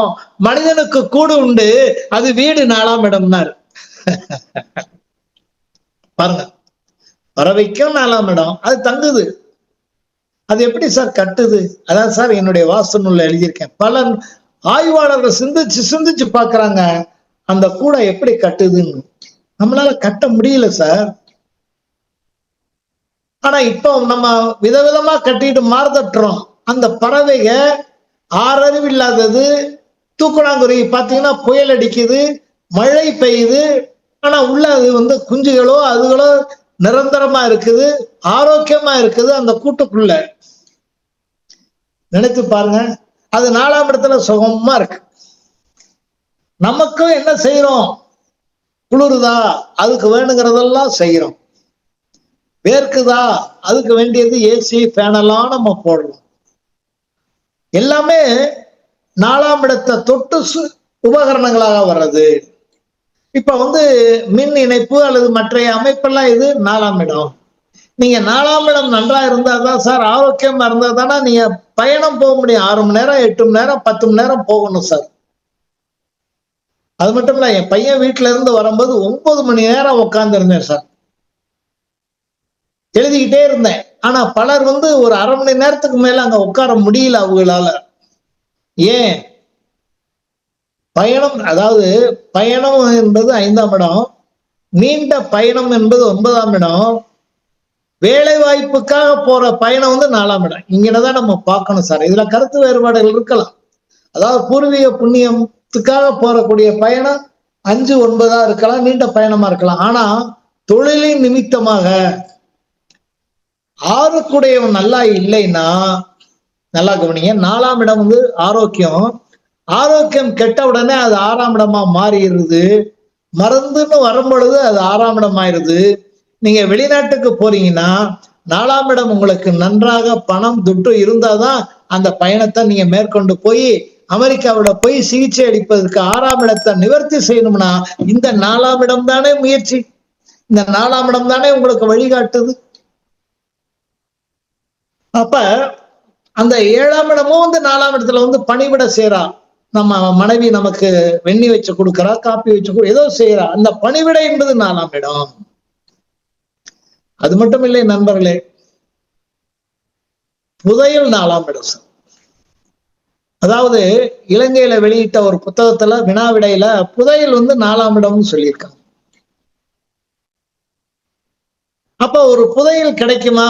இல்ல முதல்ல புதையல் இருக்கா அப்படின்னா இங்கதான் நீங்க வரணும். முதல்ல சல்லியம் பார்க்க தெரியணும். 4ஆம் இடத்தினுடைய சல்லியம் பார்க்க தெரியாம எதுவும் அது சல்லியத்துல சேர்க்கல. அதாவதுங்க, நம்மளுடைய முன்னோர்கள் 16 பொருள்களை சல்லியமா வச்சிருக்காங்க, பூமிக்குள்ள கிடக்க கூடாதுன்னு. இவனுக்கு ஏதாவது தங்க காசு கிடைக்குமா, வெள்ளி காசு கிடைக்குமா, வேற ஏதாவது கிடைக்குமான்னு பாக்குறான் பாருங்க. அந்த 4ஆம் இடம் அது புதையல் ஸ்தானம். பாருங்க, அந்த 4ஆம் இடத்தை கெடுக்கிறதும் வளர்க்கறதும் எதுன்னா 3ஆம் இடம். மனம் சார், ஆசை சார், முயற்சி சார். ஏதோ ஒரு போலி மந்திரவாதி, ஏதோ ஒரு போலி ஜோசியம் சொன்னா அதுக்காக பல லட்சம் ரூபாய் செலவு, அப்படி கற்பனையை வளர்க்கிறான் சார். ஒரு திரைப்படத்துல சொன்னது மாரி அளவுக்கு மீறி ஆசை கொண்ட ஆண் சிறக்கிறது இல்லை, அளவுக்கு மீறி கோபம் கொண்ட பொண்ணும் வாழ்க்கையில நல்லா இருக்கிறது இல்லை. அப்ப தூண்டுதல் 3ஆம் இடம். 3ஆம் இடத்துக்கு அடுத்து 4ஆம் இடம் அதை இயக்குது. அப்ப நான் என்ன செய்யறேன்? என்னுடைய நிலத்துல புதையல் இருக்குங்கிற அந்த எண்ணம் அப்படியே பேராசையா அது வெறித்தனமா வந்துருது சார். அப்ப 3ஆம் இடம் நிறைஞ்சு 4ஆம் இடம் வந்துருது. அந்த நிலத்தையே பாக்குறேன். அருள்வேல் ஐயாட்ட கேட்கிறேன், வெங்கட சுப்பா ஐயாட்ட கேட்கிறேன், சென்னைக்கு வந்தா சீனிவாசன் ஐயாட்ட, ஐயா யாரா மந்திரவாதி இருக்காங்களா, மந்திரவாதியில ஜோசியர் இருக்காரா, அல்லது வாஸ்துல ஏதாவது சல்லியம் பார்க்கக்கூடியவங்க இருக்காங்களான்னு என் மனம் பேதலிக்குது பாருங்க. அதுதான் 4ஆம் இடம். புதையலை தேடி அலையிறது. அது மட்டும் இல்ல, ஆராய்ச்சி ஸ்தானம் கேபி என்ன சொல்றாருன்னா 12ஆம் இடம். ஒரு மறைபொருளை அல்லது மறைபொருளா இருக்கிற இடத்த ஆனா தேடுகின்ற இடம் இருக்கு பாருங்க, அது 4ஆம் இடம்.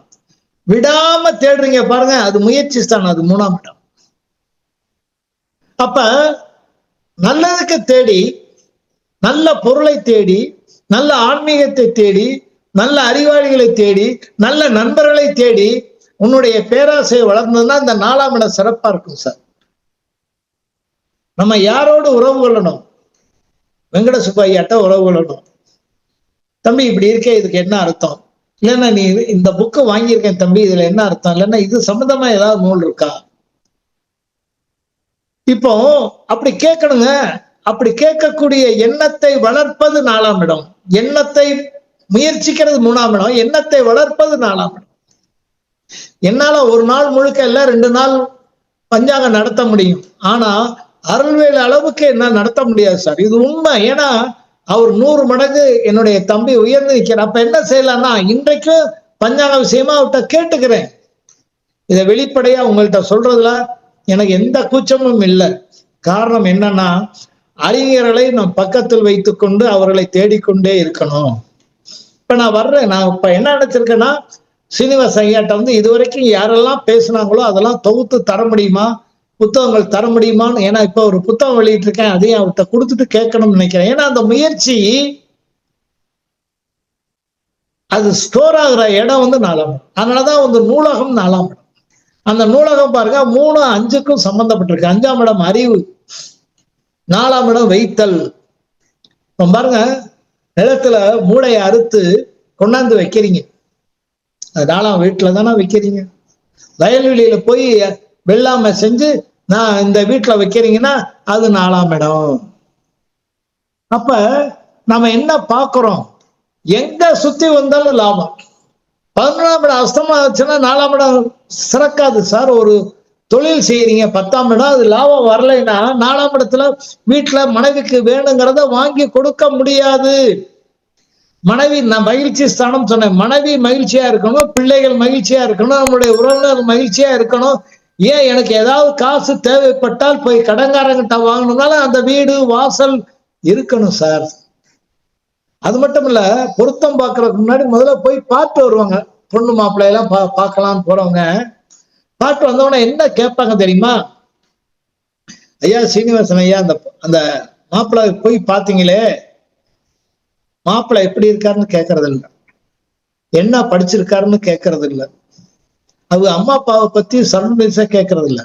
முதல் வார்த்தை வீடு வாசல் நல்லா இருக்கா. 4ஆம் இடம் தாங்க அங்க முக்கியமா வருது. அதுக்கப்புறம் தான் எல்லாம் கேட்கறாங்க. அதுக்கு பிறகுதான் சீனிவாசன் ஐயா, அந்த பையனுக்கு பொருத்தம் பார்த்துட்டீங்களா? இனிமேல் தாங்க பார்க்கணும். முதல்ல பார்த்துட்டு வந்துருவோம், 2-3 மாப்பிள்ளைய தேர்வு செஞ்சுட்டு பார்க்கலாம். அப்ப ஒரு சாதாரண படிப்பறிவு இல்லாதவன் கூட வீடு வாசல் இருக்கா அப்படின்னு பார்க்கலாம். அப்ப எங்க சுத்தினாலும் அந்த 4ஆம் இடம் வந்து கொண்டே இருக்கிறது. அதுதான் முக்கியம். அதான் நான் சொன்னேன், என் மனைவியை நன்றாக வைத்திருக்கணும் அப்படின்னா நான் உழைக்கணும் சார். இரவும் பகலுமா உழைக்கணும். நான் இரவும் பகலுமா போகணும்னா அந்த 4ஆம் இடம் ஆரோக்கியம் இருக்கணும் சார். என்னுடைய நாதம் நன்றாக இருந்தாதான், அந்த விந்தும் நாத விந்தும் கடந்தாதான் 5ஆம் இடமாகிய குழந்தை பிறக்கும். அது மட்டும் இல்ல சார், ஒரு சேமிப்பு என்னைய பொறுத்தளவுக்கு சிலர் 12ஆம் இடம்ங்கிறாங்க, என்னைய பொறுத்தளவுக்கு 8ஆம் இடம் தான் சேமிப்பு சார். சேமிச்சு வைக்கிறது. அதனாலதான் சொன்னாங்க, ஒருத்தனுடைய கிரெடிட் கார்டுனுடைய எவ்வளவு பேங்க்ல போட்டிருக்கீங்கன்னு கேட்காதீங்க அப்படிம்பாங்க. அப்ப அதுவும் அந்த 4ஆம் இடத்துக்கு நன்றாக இருந்தால் தானே அந்த 8ஆம் இடம் சிறக்க முடியும், எந்த பாவத்தை எடுத்தாலும். அப்ப இந்த 4ஆம் இடத்துக்கு முந்தனாவது பாருங்க லக்னம், அதை 4 தள்ளுங்க. அவன் நன்றாக இருந்தானா இந்த 4ஆம் இடம் சிறப்பாக இருக்கும். இந்த 4ஆம் இடம் நல்லா இருந்தா அங்கிட்டு 4 பாவத்தை தள்ளுங்க. குடும்பஸ்தானம், மனைவி, மக்கள் எல்லாரும் விருந்தினர்லாம் வந்து வீட்டுல உண்டு உறங்கி இருந்தாங்கன்னா அந்த வீடு கலகலகலகலன்னு இருந்தா நல்லா இருக்கும். அதான் லட்சுமி வாசனுடைய வீடு, கடாட்சம்னு சொல்லுவோம். அப்போ ஒரு வீடு நல்லா இருக்கணும்னா நீங்க நிலம் வாங்கும்போது பார்த்து வாங்கணும்னு சொன்னேன். அதனாலதான் எடுத்த உடனே சொன்னேன், இறங்கின உடனே நீங்க ஒரு ஆவணம் போட்டுருங்க. அதனாலதான் சொன்னேன், அருள்வேலு ஐயாட்ட கூட வாங்கி அவர் என்ன தொகை சொல்றாரோ வாங்கி, முதல்ல இப்ப என்ன லக்னம் ஓடுது, என்ன ராசி ஓடுது, கிரகங்கள் எந்தெந்த சாரத்துல இருக்காங்க, இத மனப்பாடமா உங்களுக்கு தெரியணும். இப்ப உதாரணமா சூரியன் 4ஆம் இடத்துக்கு அதிபதியா வர்றாருன்னு வச்சுக்கோங்க. அந்த சூரியன் போய் சுக்கிரன் சாரமோ சனி சாரமோ ராகு கேது சாரமோ இருந்தா கொஞ்சம் யோசனை பண்ணி வாங்கணும். அக்கம் பக்கத்துல எல்லாம் விசாரிக்கணும். நல்ல வழக்கறிஞர் வச்சு பார்க்கணும். வேற ஏதாவது இவன் கொள்முதல் வச்சு, அதாவது இன்னொரு தாரத்தை யாருக்கும் தெரியாம வச்சு இப்படியெல்லாம் நடந்திருக்கு. வீடு கட்டி முடிஞ்சவொடனே ஒருத்தன் வருவான், இது எங்க சொத்து, எங்க அப்பாவுக்கு. இல்லடா உங்க அப்பா அம்மாவுக்கெல்லாம் நான் கொடுத்துட்டேன்டான்னா, இல்ல எங்க அப்பா ஒரு சின்ன வீடு வச்சிருந்தாரு, சட்டப்படி எங்க அம்மா பேரை அதுல எழுதியிருக்காரு பாருங்க அப்படின்னு வரும். இந்த மாதிரி விவகாரங்கள், வில்லங்கங்கள், பிரச்சனைகள், தலையீடுகள் வருவதெல்லாம் அந்த சூரியன் போய் சுக்கிரன் சனி ராகு கேதுல இருக்காரான்னு முதல்ல அப்ப அந்த நிலம் என்று சொன்னார் இல்லையா சீனிவாசன், 4ஆம் இடத்தை பேசுங்கணும். அந்த 4ஆம் இடம் வாங்கும்போது ரொம்ப கவனமா இருக்கணும். சரி, 4ஆம் இடம் சந்திரனாகி ராகு கேதுல இருக்குன்னு வச்சுங்க, ராகு சாரத்திலே அல்லது கேது சாரத்திலே இருக்குன்னு வச்சுக்கோங்க, வில்லங்கமான சொத்தா இருக்கும். சில மறைமுகமாக, அதாவது என்ன அப்படின்னு கேட்டீங்கன்னா, புறம்போக்கு நிலத்தையும் சேர்த்து இவன் பட்டா போட்டு காலங்காலமா வச்சிருப்பான். அந்த பட்டாவுக்குரியதை இருக்காது இவன்ட்ட, உங்கள்கிட்ட வித்துட்டு போயிருவான். அதனால அந்த கணிதங்களை பார்க்கணும். வரக்கூடிய புரோக்கர்களுடைய மனங்களை பார்க்கணும். ஏன் சந்திரன் மனம் சார், சந்திரன் போய் ராகு கேது கால இருக்க ப்ரோ, அந்த இருந்தா 4ஆம் இடம் அமைஞ்சதுன்னா கோச்சாரத்துல அவன் பொய் பேசுறவனாதான் சார், உங்களை ஏமாத்துறவனாதான் சார் வருவான். சரி தம்பி, இன்னைக்கு இல்ல நம்ம இன்னொரு நாள் பார்த்துக்கலாம் அப்படின்னு நீங்க அனுப்பலைன்னா அவன் உங்களை கவுத்துறதுக்கு வாய்ப்பு இருக்கு.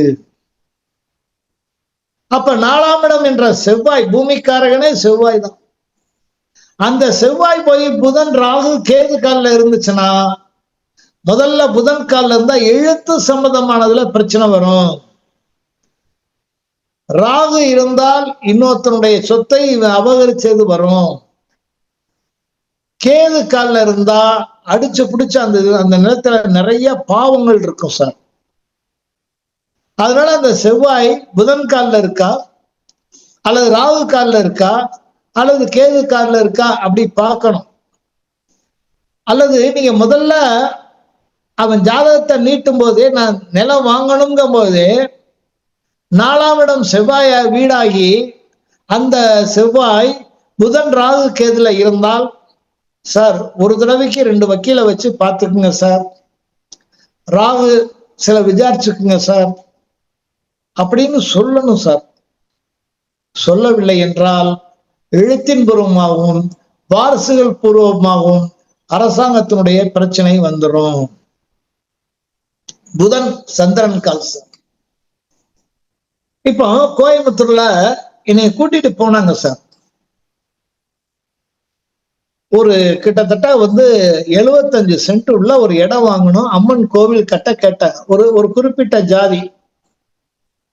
நான் போய் இறங்கின உடனே 4ஆம் இடத்துல மாந்தி, 4ஆம் இடத்து அதிபதி சந்திரன் கால்ல சார், புதன் பை சந்திரன் கால். நான் வேண்டாங்க அப்படின்னு. ஏன்னா அந்த அந்த அந்த ஜாதிக்காரர்களுக்கு 3 கோவில்கள் கட்டி கொடுத்துருக்கேன். அவங்களோடு தொடர்புடைய ஒரு ஜாதி கோயிலுக்கு போனப்ப நான் வேண்டானோம்னா அவங்க முகம் சுருங்கிருச்சு. பரிகாரம் கேட்டாங்க, நான் பரிகாரம் செய்வதில்லைன்னு சொல்லிட்டே வந்துட்டேன். 68 சென்ட்டை வாங்கிட்டாங்க சார். வாங்கி அவங்க அந்த ஜாதி இனத்துக்காரவங்க, கொஞ்சம் பிரபலியமானவங்க, பொருளாதாரக்காரவங்க 1.5 கோடி ரூபாய்க்கு கோவில் கட்டிட்டாங்க. அந்த கோவில் கட்ட கூப்பிடல, கும்பாபிஷேகத்தும் கூப்பிடல. பல கோவில்கள்ல கூப்பிட்டு இருக்காங்க, கும்பாபிஷேகத்தை நடத்தி வச்சிருக்கிறேன், கோவில்ல திருத்தி கொடுத்திருக்கேன்.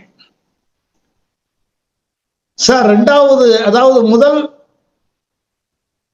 கும்பாபிஷேகம் நடக்க போகுது அப்படின்னா என்ன அர்த்தம்னா 12 ஆண்டுக்கு ஒரு தடவை நடக்கக்கூடிய குடமுழுக்கு வரப்போகுது. அதுக்கு வேண்டி ஏற்பாடு பண்ணிட்டு இருக்காங்க. ஒரு ஓலை வருது சார். இந்த 65 சென்ட்ல 28 சென்ட் பஞ்சமி நிலம். அதாவது அந்த காலத்துல வெள்ளையர்கள் அந்த பட்டியல் இனத்து நண்பர்களுக்கு கொடுத்த தானமா கொடுத்த நிலம் அது. அதை விட்டு போயிட்டாங்க, கல்வி அறிவுல போயிட்டாங்க. இதை எவனோ தேடி பிடிச்சு 200-300 வருஷத்துக்கு முன்னாடி எடுத்து இந்த கோவிலுக்கு ஆகாதவன் போட்டு விட்டா சார். அது மட்டும் இல்லாம இது ஒரு பெரிய பிரச்சனை என்னன்னா 8 வழிச்சாலை இந்த கோவில் வழியா வருது சார். அப்ப அந்த அரசு என்ன சொல்லுது, உங்க நிலத்தை நாங்க எடுக்கத்தான் போறோம், ஆனா நீங்க கட்டடம் கட்டி கோபுரம்லாம் அமைச்சிட்டீங்க, நாங்க பஞ்சமி நிலத்தை எடுக்க போறோம், எடுத்தோம்னா வீதி சரியா எங்களுக்கு போதும் அப்படின்னு. அப்புறம் என்னாச்சு, கோர்ட்டுக்கு போனாங்க, நடையா நடந்தாங்க. 3 வருஷம் ஆச்சுங்க. சுப்ரீம் கோர்ட்ல பஞ்சமி நிலத்தை நீங்கள் பார்க்காமல் கட்டியது தவறு. ஏன்? சந்திரன் மயக்கும் காரகன், மனம் மயங்கும் சார். ஒரு புதன் போய் சந்திரன் காலில் இருக்கிறவங்க பாருங்க, மனம் மயங்கிட்டே இருக்கும், எந்நேரமும் கற்பனையில இருப்பாங்க. ஆனா நல்ல கற்பனையை வளர்த்து கொண்டால் அவன் மேலே வருகிறான், வித்தியாசமான கற்பனை வளர்த்து கொண்டால் அவன் கீழே போகிறான். அப்ப புதன் உங்களுக்கு 4ஆம் இடத்து அதிபதியாகி சந்திரன் காலில் இருந்தா மயக்கும் மொழி பேசுகின்ற மனிதனிடம் போய் வீடு வாங்குவீங்க, மயக்கும் மொழி பேசுறவனோட போய் நிலம் வாங்குவீங்க, மயக்கும் மொழி பேசுறவனோட போய் தோட்டம் துறவு வாங்குவீங்க, ஏமாந்து போவீங்க. மனம் நொந்து போகும் சந்திரன் மனம். அப்ப என்னாகும், மாந்தி இருந்தான்னா கோர்ட்டுக்கு போவீங்க. அதுல அங்க செவ்வாய் இருந்தான்னா அடிதடி நடக்கும். ராகு இருந்தா அவன் உங்களுக்கு சூனியம் வைப்பான், அல்லது சூனியமான அந்த எந்திரங்கள் அங்க உள்ள கிடக்கும். ஆக இதெல்லாம் நம்ம ரொம்ப முக்கியமா பார்க்கணும் சார். அப்ப 4ஆம் இடம் வியாழனாக வந்துச்சுன்னா, அது புதன் சுக்கிரன் கார்டுல போய் இருந்துச்சுன்னா ரொம்ப ஜாக்கிரதையா. அப்ப புதன், நான் மறுபடியும் சொல்றேன், புதன் என்றாலே எழுத்து சார், புதன் என்றாலே ஒப்பந்தம் சார், வாய் கராலா பேசிக்கிறது கூட புதன் சார். சுக்கிரன்னா என்ன சார், நல்ல மெயினான இடம், அழகான இடம், அல்லது தோட்டம் பூஞ்சொலையா இருக்கு சார், பார்த்தா கவர்ச்சியா இருக்கு சார், தண்ணி இருக்கு சார், பக்கத்துல முப்போக போற ஆறு ஓடுது சார், விலைய குறைச்சலா வருது சார், புரோக்கர் சொல்லிட்டார் சார், அவசரப்படாதே. வியாழன் சுக்கிரன் காடில் இருக்கிறானா, பரணிபுரம் புற இடத்துல இருக்கிறான்னு பாரு, அல்லது புதன் காடியில இருக்கானான்னு பாரியா. புதன் காலில இருந்தா எழுத்து பேச்சு, சுக்கிரன் காலிலே இருந்தால் இடத்து சம்பந்தமானது பிரச்சனை, நீர் சம்பந்தமான பிரச்சனை எல்லாம் முடிஞ்சிச்சு சார். இப்படிதான் வாங்கினார், சுக்கிரன் காலில் இருக்கு. 1 வருஷம் ஆனவனே பக்கத்துல இருக்கிறவங்க வந்துட்டாங்க, உங்க தோட்டத்துல இருக்கக்கூடிய கிணறு எங்களுக்கு பாத்தியதை உண்டுன்னு. முடிஞ்சு வச்சா சுக்கிரன் நீர் சார். அது மட்டும் இல்ல, நடுவுல ஒரு வாய்க்கா ஓடி இருக்கு சார், இத வித்தவன் திருட்டு பய மூடி இவங்களுக்கு வித்துட்டான். அங்கிட்டு இருக்கிறவங்க கேஸ் போட்டாங்க, இந்த வாய்க்கா வெளியாதான் தண்ணி வரணும், அப்ப சுக்கிரன் நீரு. சொல்லி பார்த்தேன் கேட்கல, ஆக நான் வலியுறுத்தி பார்த்தேன் கேட்கல. அவருடைய ஜாதகத்துல 4 கூடையும் சுக்கிரன் சாரம். நான் போய் நின்றப்ப விருதுநகர்ல சுக்கிரன் 4ஆம் இடத்துல போய் அந்த சாரத்துல உட்கார்ந்து இருக்காங்க. சொல்றேன் கேட்கலையே சார். சரி, சுக்கிரனுக்கு வருவோம். சுக்கிரன் சூரியன் காலில் இருந்தால் பார்த்து வாங்குங்க, இல்லாட்டினா அரசாங்க தொந்தரவு வரும்.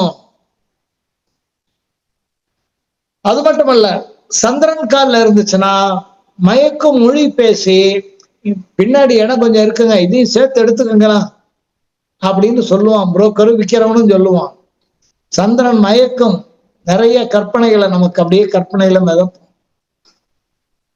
பிரச்சனையை நம்ம தானே சார் அனுபவிக்க போறோம்.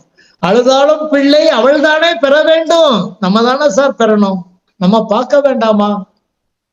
சரி, சனி பார்த்தீங்கன்னா சூரியன், சந்திரன், செவ்வாய். சூரியன், சந்திரன், செவ்வாய். இதுல சனி இருக்கவே கூடாது சார். சந்திரன்ல இருந்தா என்ன பிரச்சனை? சூரியன்ல இருந்தா பிரச்சனை.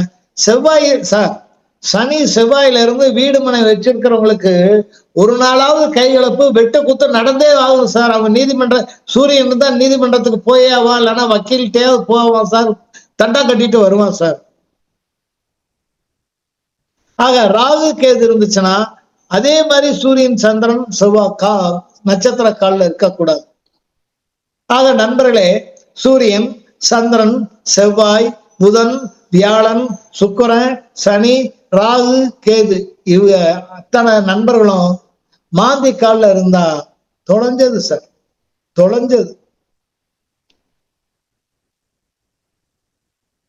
படாத பாடுபடுற ஆட்களை நான் பார்த்திருக்கேன் சார். மாந்தி நாள்ல இருந்து அது உள்ள அந்த சாரத்துல இருந்தாலும், அல்லது மாந்தி எங்கேயோ இருக்கு சார், அவன் நின்ற சாரத்துல 4ஆம் இடத்துல அதிபதியா இருந்தாலோ, கோர்ட்டு வீடு, வீடு கோர்ட்டு, மாதம் மாதம் வாடகை பணம் கொடுக்குற மாதிரி வக்கீலுக்கு கொடுத்துக்கிட்டே இருப்பாங்க சார் அவங்க, பாவம். ஆக நம்ம அதை பார்க்கணும். இப்போ வாசுபடி சீனிவாசன் ஐயா சொல்றாரு, ஒரு வீடு சதுரமா இருக்கணும், ஒரு வீடு நீள் சதுரமா இருக்கணும். உங்களுக்கு சென்னையில சொல்றாரு, ஆலோசனை சொல்றாரு, உண்மைதான். அதே சமயத்துல வடக்கும் கிழக்கும் கொஞ்சம் தாழ்ந்து இருக்கணும், எதிர்குத்தல் இருக்கக்கூடாது, கேணி குத்தல், குளத்து குத்தல் இருக்கக்கூடாது, மயான குத்தல் இருக்கக்கூடாது. இதெல்லாம் சீனிவாசன் ஐயா சொல்லுவாங்க. நீங்க ஆலோசனை கேட்கணும். ஆனா அதுக்கு முன்னாடி உங்க ஜாதகத்தை பாருங்க. உங்க ஜாதகத்துல 4ஆம் இடம் எப்படி இருக்கு? ஐயா 4ல ராகுயா ஒருத்தருக்கு, வீடு கட்டவே முடியலையா. அப்ப என்ன செய்யணும்? 5ஆம் இடத்தையே 7ஆம் இடத்தையே ஆக்டிவேட் பண்ணணும்.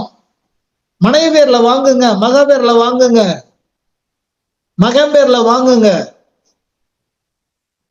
அப்படி வீடு கட்டுங்க. அது உங்களுடைய 10ஆம் இடம் உழைப்புல 4ஆம் இடம் இங்கே வீடை கட்டும் போது 4ல மாந்தி சம்பந்தப்பட்டா தயவு செய்து உங்க பேருக்கு கட்டாதீங்க. இல்ல சார், மாந்தி தோசை பரிகாரம் செஞ்சுட்டேன். என்ன பரிகாரம் சார்? மாந்தி பிரேத சாபம்னு சொல்றாங்க, அதனால செஞ்சுட்டேன். மாந்தி தோசை பரிகாரம் செஞ்சுட்டேன், இந்த ஊருக்கு போனேன். எத்தனை ஊருக்கு போனாலும் நான் ஜோதிடர்கள் சொல்றதெல்லாம் மறுக்கல, அவங்க பாதங்களை தொட்டு வணங்குறேன்.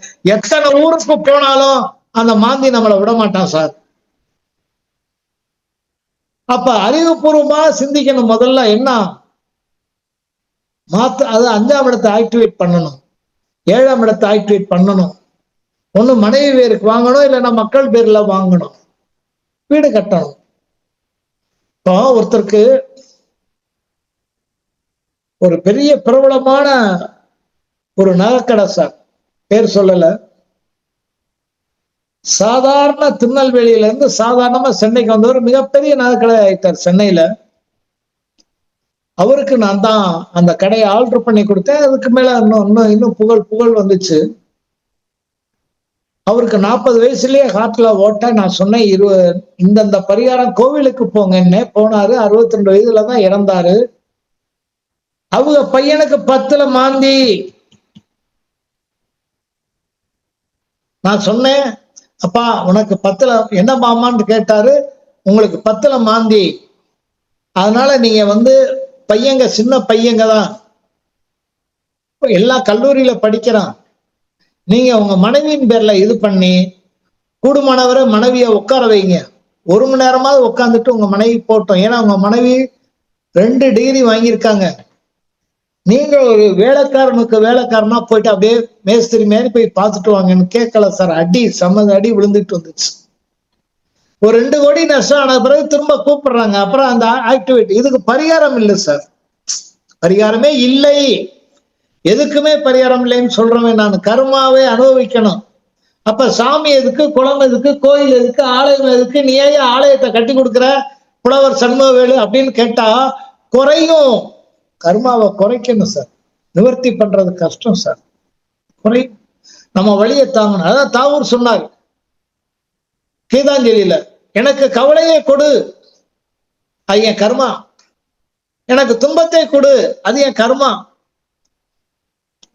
ஆனா ஒரே ஒரு பரிகாரம் கேட்கிறேன், ஒரே ஒரு ஒண்ணு கேட்கிறேன். என்னன்னா, அதை தாங்குகிற மன உறுதியை எனக்கு கொடு.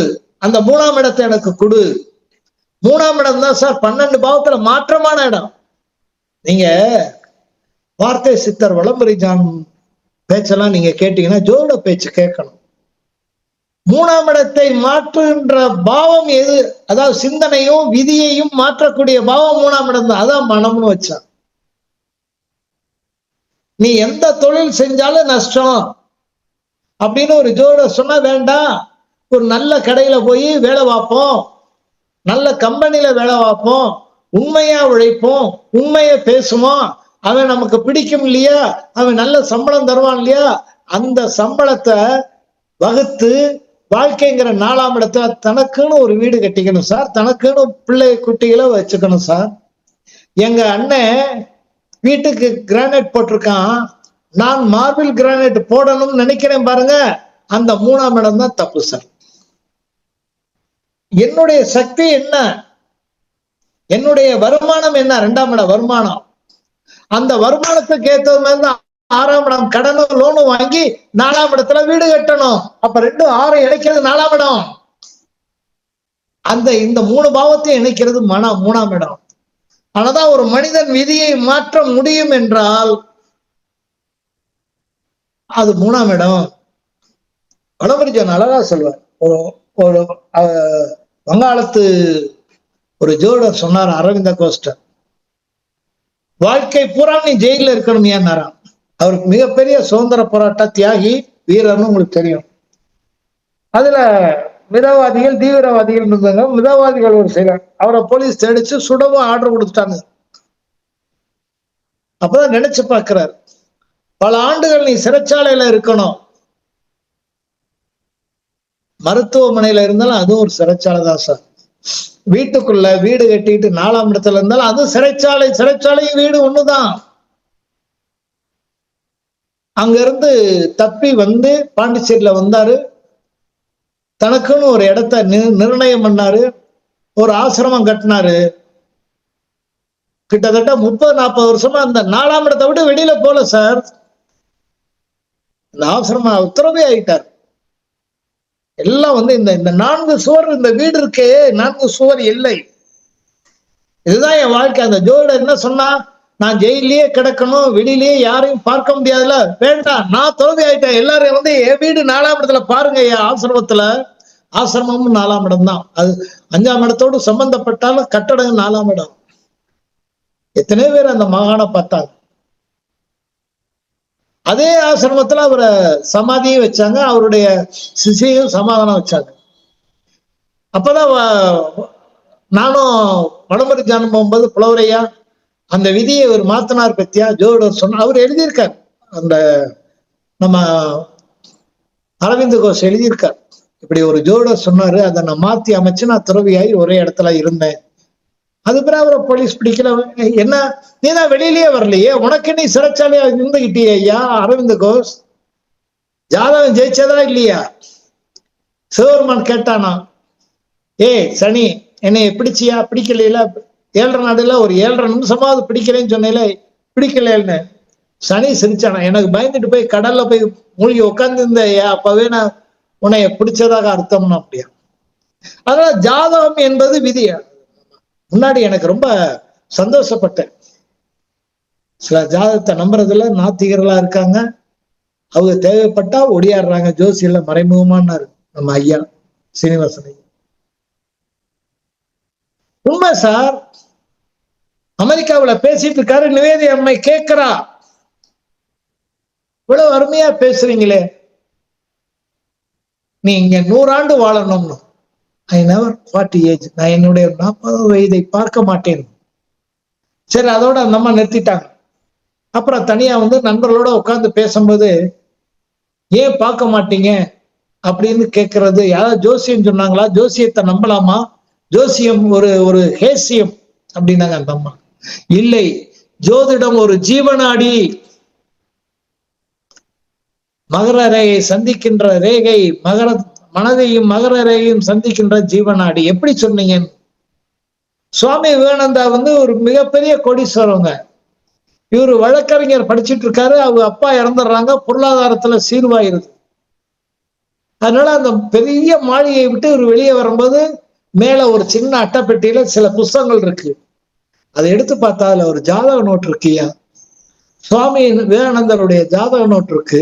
அந்த நோட்டுல இவன் ஏக சக்கரவர்த்தியாக ஆன்மீகத்தில் உலக நாடெல்லாம் சுத்தி உலக நாடெல்லாம் வணங்கும் இவன் துறவி ஆவான், ஆயுள் அற்பம், 3 பிறைக்குள் இறந்து விடுவான்னு எழுதியிருக்காங்க. ஒரு பிறைன்னா அங்க 15 வருஷமா எடுத்துக்கிறாங்க வடநாட்டுல. 3 பிறைனா 45 வருஷம் கூட அவர் வாழலையே ஐயா.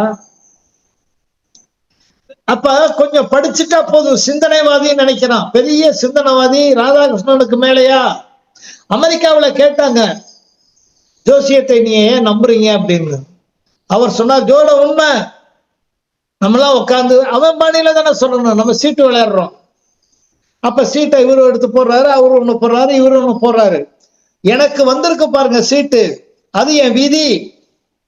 ஆனா இந்த சீட்டை எப்படி இறக்கி கீழே இருக்கிற எதை எடுத்து வச்சா நான் ஜெயிப்போம்னு நினைக்குது பாரு புத்தி, அங்க ஜோதிடம் நிக்குதியா அப்படின்னாரு.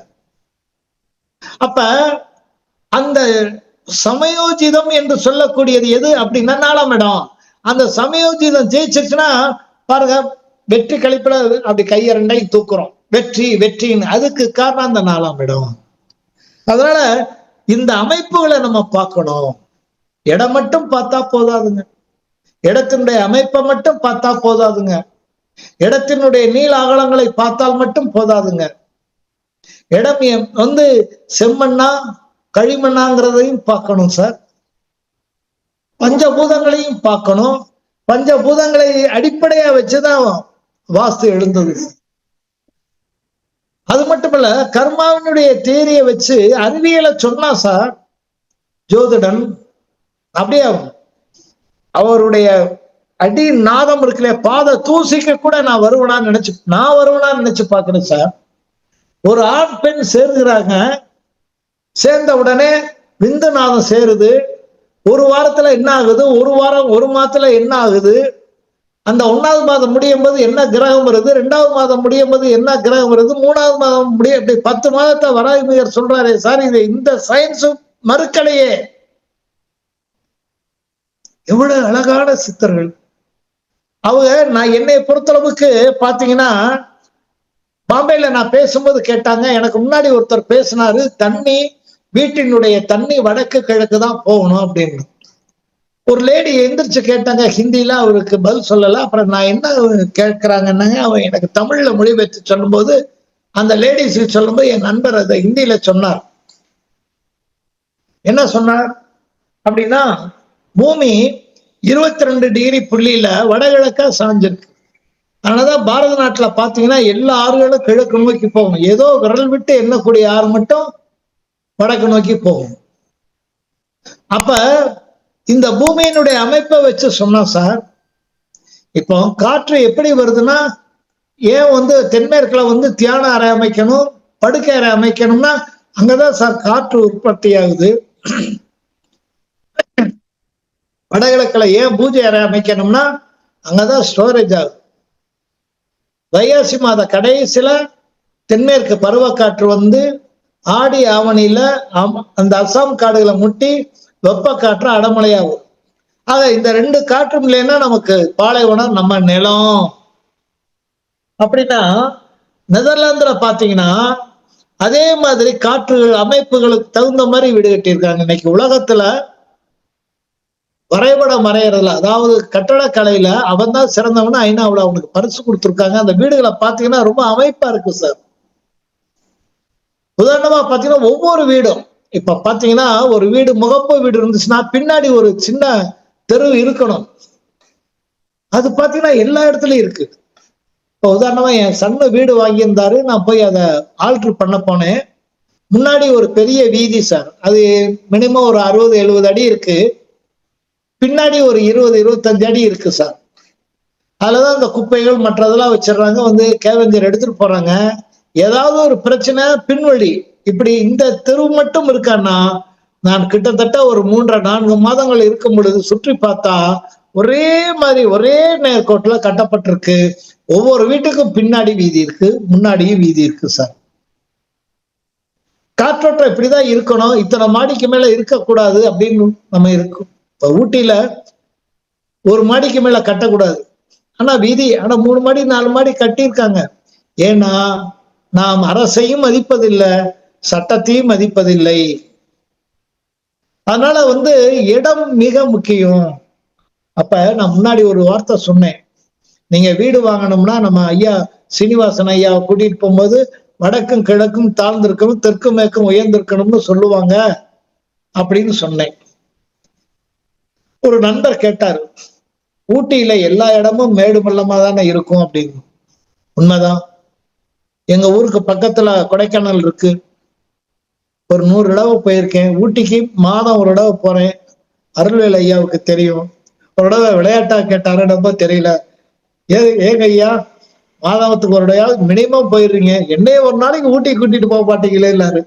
பாருங்க அந்த குழந்தை உள்ளத்தை பாருங்க. கூட்டிட்டு போறேங்க, ஒரு நல்ல வாய்ப்பு வரும்போது கூட்டிட்டு போறேன்னு. என்ன காரணம்னா, நீங்க பாத்தீங்கன்னா என்னுடைய ஆராய்ச்சியில அந்த நிலம் மலையில சரிவா வடக்கும் கிழக்கும் சரிவான இடத்துல கட்டுனீங்கன்னா சிறப்பாக இருக்கும். இத நான் எங்க இருந்து எடுத்தேன் அப்படின்னா, ஆதிசங்கர் சில இடங்கள்ல ஸ்ரீ சக்கரம் பதிச்சிருக்காரு. உதாரணமாக திருப்பதியிலையும் பதிச்சிருக்காரு, பக்கத்துல இருக்கக்கூடிய காளகஸ்திலையும் பதிச்சிருக்காரு. ஆனா காளகஸ்தில கூட்டம் இல்ல, வருமானம் இல்லை. இங்கேயே வருது அப்படின்னா, எம்பெருமான் கருவறைக்கு பின்னாடி மேற்கு உயர்ந்துகிட்டே இருக்கு, தெற்கு உயர்ந்துகிட்டே இருக்கு. ஆனா கொடிமரம் இருக்கு பாருங்க கோவில், அது கிழக்கு பக்கம் வரைக்கும் நீங்க கார்ல வரலாம், வடக்கும் கார்ல போகலாம். ஆக நம்மளுடைய முன்னோர்கள் பல ஆண்டுகளுக்கு முன்னால சிந்திச்சா சார். பல ஆண்டுகளுக்கு முன்னாடி நிலத்தை அப்பதான் பார்த்தேன், எத்தனையோ கோவில்ல வாஸ்து இப்படி கரெக்டா இருக்குது. தெற்கு மேற்கு மலையில் தொடர்ச்சி 7 மலை அப்படியே போகுது. அப்புறம் இறைவனுடைய சன்ன பார்வையில கீழே வரும். எவ்வளவு அழகாக அமைச்சிருக்காங்க சார். அது மட்டும் இல்ல சார், அதாவது இப்ப நவீன கருவிகள் வச்சு காம்பஸ் வைக்கிறோம். காம்பஸுக்கு மேல தியேட்டர் லைட்னு ஒன்று இருக்கு சார், அதை வச்சு பாக்குறோம். ஆனா நான் ஒவ்வொரு கோவிலும் எனக்கு ஆண்டவன் போட்ட பிச்சை, இந்தியாவுல பல இடங்கள் சுத்திட்டேன் சார். பல இடங்கள் சுத்துறதுக்கு எனக்கு வாய்ப்பு இறைவன் கொடுத்தான், அதுக்காக முதல்ல நன்றி. அதுல என்ன சொல்றாங்க நம்மளுடைய வாஸ்து அறிஞர்னா, நிலம், அந்த நிலத்தினுடைய மையப்புள்ளிய 4 பாகமா கோடு போட்டோம்னா, வடக்கு இருக்கிறது அல்லவா, அது சரியாக 360 டிகிரி 0.0 தொடர் சரியா வடக்கு இருக்கணும். அந்த நிலத்துல 4ஆம் இடம், நிலத்துல கட்டடம் கட்ட போறீங்களா வீடு, அது 4ஆம் இடம். அல்லது திருமண மண்டபம் அல்லது ஸ்டார் ஹோட்டல் கட்ட போறீங்கன்னா வடக்குனா கரெக்டா 360 டிகிரி இருக்கணும் சார். கிழக்க பார்த்து கட்ட போறீங்க, தலைவாயில் வைக்கிறீங்கன்னா 90 டிகிரி இருக்கணும் சார். தெற்க பார்த்து ஒரு லாட்ஜ் கட்ட போறீங்கன்னா 180 டிகிரி இருக்கணும் சார். மேற்க பார்த்து அமைனா 270 டிகிரி. இதை இந்த டிகிரி கணக்கு வாய்ஸ், இந்த நிலையை எப்படி முன்னோர்கள் கண்டுபிடிச்சாங்க? ஒவ்வொரு கோவிலும் பாத்தீங்கன்னா சார், ஒரு பாலைவனத்துக்கு போயிருந்தேன் சார், ராஜராஜ பெரிய அரண்மனை கரெக்டா இருக்கு சார். எங்கனா பள்ளம் வரணும், எங்கனா உட்காரணும், ராஜா எப்படி உட்காரணும், ஒட்டகத்தை எங்க கட்டணும், பல நூல்களை சொல்லியிருக்காங்க. ஒட்டகத்தை, அதாவது பசுமாட தொழுவத்தை வடமேற்குல கட்டணும் 4ஆம் இடத்துல, வர்ணபாகத்தை ஒட்டகத்தை கட்டணும். கரெக்டா கட்டியிருக்கான் சார். அப்ப 4ஆம் இடத்த சிந்தனை அவனுக்கு அறிவியல் பூர்வமாக அவனுடைய மூளையில செயலாற்றி இருக்குது. அப்ப அந்த ஜோடர்லயோ அந்த வாஸ்துக்காரர்களையோ நான் என்ன நினைக்கிறேன், அவங்க வெறும் ஜோடர் மட்டுமல்ல, ஞானிகள் மட்டுமல்ல, அவங்க தவம் செய்த மகா ஞானிகளுக்குத்தான் இந்த இது வரும், தன்னை அறியாம வரும். இன்றைக்கு நான் சில நல்ல ஜோடர்களை பார்க்கிறேன், இப்ப கேட்டுக்கொண்டிருக்கிறவர்களையும் பார்க்கிறேன். அவங்களை அறியாம சில செய்திகள் வருது அப்படின்னா, அவங்க படிச்சது இல்லாம சில செய்தி வருதுன்னு எனக்கு தெரியுது. அப்ப என்னுடைய உள்ளத்துல இருக்கக்கூடிய நாதன் சொல்றான், இவங்களுக்கு பிரபஞ்சம் ஒத்துழைக்குது, பிரபஞ்சம் ஒத்துழைக்குது. அது பாத்தீங்கன்னா அப்படி இருக்கும் சார். இவரோட நான் பயணம் செய்யும் போது வனமரிஜானோட என்னப்பா ஒரு நம்ம கோவைக்கார் மகரிஷி ஒரு கடுமையான தலைப்பை கொடுத்துட்றாரு. 6, 8, 12 சுபஸ்தானங்களா? 6, 8, 12 யாரும் சுபஸ்தானம் சொல்ல மாட்டாங்க. ஆனா நான் சுபஸ்தானம்னு சொல்றேன். ஆனா நீங்க எப்படி அதை சொல்றீங்கன்னு கேட்டு தலைப்பு கொடுத்தா என்கிட்ட கேட்கிறாரு. என்னங்க, நாங்க கார்ல போறோம், கோயம்புத்தூர் மெட்ராஸ்ல இருந்து கார்ல போறோம், புலவரே என்னன்னு கொஞ்சம் 2 வார்த்தை சொல்லுங்க. நான் ஒரு 6, 7 வார்த்தை சொன்னேன். ஒரு நல்ல கலைஞனுக்கு, ஒரு நல்ல எழுத்தாளனுக்கு, ஒரு சிந்தனையாளனுக்கு ஒரு சொன்னதை வாங்கி அப்படியே சொல்லாம அப்படியே மாத்தி சொன்னான் பாருங்க, அதுதான் ஒரு சிறப்பா. அது சொல்லும் போது கூடுதலா சில செய்தி சொன்னான். என்னன்னு இதெல்லாம் என்கிட்ட பேசவே இல்லைங்களே அப்படி தம்பி அப்படின்னு கேட்டேன். இல்லைங்க, என்ன அறியாம அது இருந்துச்சு. அப்ப பிரபஞ்சம் கொடுக்குது, பிரபஞ்சம் சொல்லுது, நீங்கள் நவகோள்களை நேசித்தால் பிரபஞ்சம் அந்த நவகோள்கள் உங்களுடைய ஆத்மாவில் இருந்து 4ஆவடமாகிய இருதய ஸ்தானத்துல நின்று அது உங்களுக்கு பேசும் சார். அதான் உண்மை சார். எனவே இந்த அன்புக்குரியவர்களே, இப்படி ஒரு நாளையில ஒரு மீட்டிங்ல இந்த 4ஆம் இடத்தை பத்தியோ 4ஆம் இடத்தினுடைய நிலத்தை பத்தியோ நம்ம பேசிட முடியாது. நிறைய நிறைய சரத்துகள் இருக்கு, நிறைய நம்ம முன்னோர்கள் எழுதி வச்சிருக்காங்க. ஜாத அலங்காரமா 4ஆம் இடத்துல என்னென்ன கிரகங்கள் இருக்கணும், சிந்தாமணியா அதுல என்னென்ன இருக்கணும். அதை விட என்னன்னா எனக்கு ரொம்ப வியந்ததுன்னா பராசரம் தான் சார். என்ன அழகாக 4ஆம் இடத்தை சொல்லி வச்சிருக்காருங்க. அது மட்டும் இல்ல, பழைய நூல்கள், என்னுடைய தாத்தா வச்சிருந்த நூல்கள், எங்க அப்பா வச்சிருந்ததெல்லாம் அருள்வேலுக்கு தெரியும். படிச்சு பார்த்தோம்னா சில விஷயங்கள் தூக்கி வாரி போடுது சார். அப்புறம் சிலது நடைமுறைக்கு ஒத்து வரல. ஆனா எங்கேயோ ஒரு ஜாதகம் பார்க்கும்போது இப்படி ஒண்ணு வந்துச்சே சொல்லி பார்ப்போம்னா அது சரியா இருக்கு சார். அப்ப நம்ம முன்னோர்கள் சொன்னது எதுவுமே வீணாகல சார். எனவே நான் கிட்டத்தட்ட ஒரு 1.5 மணி நேரம் பேசியிருக்கேன். 1/2 மணி நேரம் உங்களோட கருத்து பரிமாறணும்னு நினைக்கிறேன். அதுக்கு மதிப்புக்கும் மரியாதைக்கும் உரிய சீனிவாசன் ஐயா அதுக்கு உத்தரவு கொடுக்கணும். சொல்லுங்க ஐயா. ஒரு சின்ன விஷயம், யார் என்ன கேள்வி கேட்டாலும் கோவிக்க மாட்டேன், கேளுங்க, சொல்றேன் ஐயா. கொஸ்டின் செஷன் போயிடலாமாங்க? ஆமாங்க, ஒரு 1/2 மணி நேரம் நல்ல அவங்க எப்படி கேட்கறாங்களோ அந்த அளவுக்கு கருத்துக்களை கொட்டுறேன் ஐயா.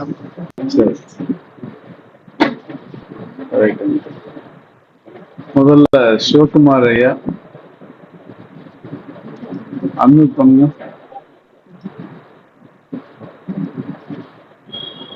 சார். சிவகுமார் சார் அன்மியூட் பண்ணுங்க. ஐயா வணக்கம். இனிய வணக்கம், சொல்லுங்க ஐயா. ஐயா, அந்த 10 விதிகள் பார்க்கறதுல 2ஆம் விதி அஸ்தமனம் அப்படின்னு சொல்லியிருந்தீங்க. ஆமா, அஸ்தங்கம், அஸ்தமனம், அஸ்தங்கம். சொல்லலாம், சொல்லுங்க. அந்த அஸ்தங்கத்துல ஒவ்வொரு டிகிரிக்கும் பலன் இருக்கு அப்படிங்கிற வார்த்தையை பிரயோகப்படுத்தியிருந்தீங்க ஐயா. அதற்கான நூல் எந்த, அந்த புத்தகம் எதுல படிச்சா நம்ம ஒவ்வொரு டிகிரிக்கும் என்ன பலன் நம்ம தெரிஞ்சுக்கலாங்க ஐயா? ஐயா, நம்ம இவரு கோவை அவர் எழுதின நூல்ல இருக்கு ஐயா கொஞ்சம். அது மட்டும் இல்லாம இலங்கையில ஜோதிட திறவுகோல்னு ஒரு நூல் வெளியிட்டு இருக்காங்க. அது வெளியிட்டு 110 வருஷம் ஆகுதுயா. அந்த நூல்ல படிச்சீங்கன்னா தெரிஞ்சுக்கலாம். வேற ஆங்கிலத்திலயும் நிறைய இருக்கிறதா சொல்றாங்க. அத நம்ம தம்பி வெங்கட சுப்புட்டி அருள்வெட்டி கேட்டுக்கங்க ஐயா. அப்படி இல்லைன்னா நான் ஐயாவுக்கு அதை ஒரு கட்டுற மாதிரி எழுதி நான் நம்ம சீனிவாசன் ஐயாட்ட சமர்ப்பிக்கிறேன் ஐயா. எல்லாருக்கும் சரிங்க, நன்றிங்க சிவகுமார் ஐயா. அடுத்து நம்ம அல்லூர் வெங்கட்ராமன் ஐயா இணைப்புல இருக்காங்க சார். வாங்க சார், அன்மியூட் பண்ணுங்க சார். கேக்குதா? கேக்குதுங்க, கேக்குது. மிக உயர்ந்த விளக்கம் கொடுத்திருக்காரு. பல அரிய சமாச்சாரங்களை அவர் ஸ்பீச்ல இருந்து நான் தெரிஞ்சுக்கிட்டேன். உங்க பேரு ஐயா? ஐயா அல்லூர் வெங்கட்ராமன் ஐயா பேசுறாங்க. அல்லூர் வெங்கட்ராமன். சரிங்க ஐயா, வணக்கம் ஐயா, வணக்கம் ஐயா, வணக்கம் ஐயா. வணக்கம் வணக்கம். ரொம்ப மிக உயர்ந்த ஸ்பீச்சு, ரொம்ப ஆழ்ந்து ரசிச்சு கேட்டேன். நான் நன்றி ஐயா. மாந்திய பத்தி இங்கிலீஷ்லயும் தமிழ்லயும் எழுதியிருக்கேன். அப்படியா? அதுல பார்த்தேன்.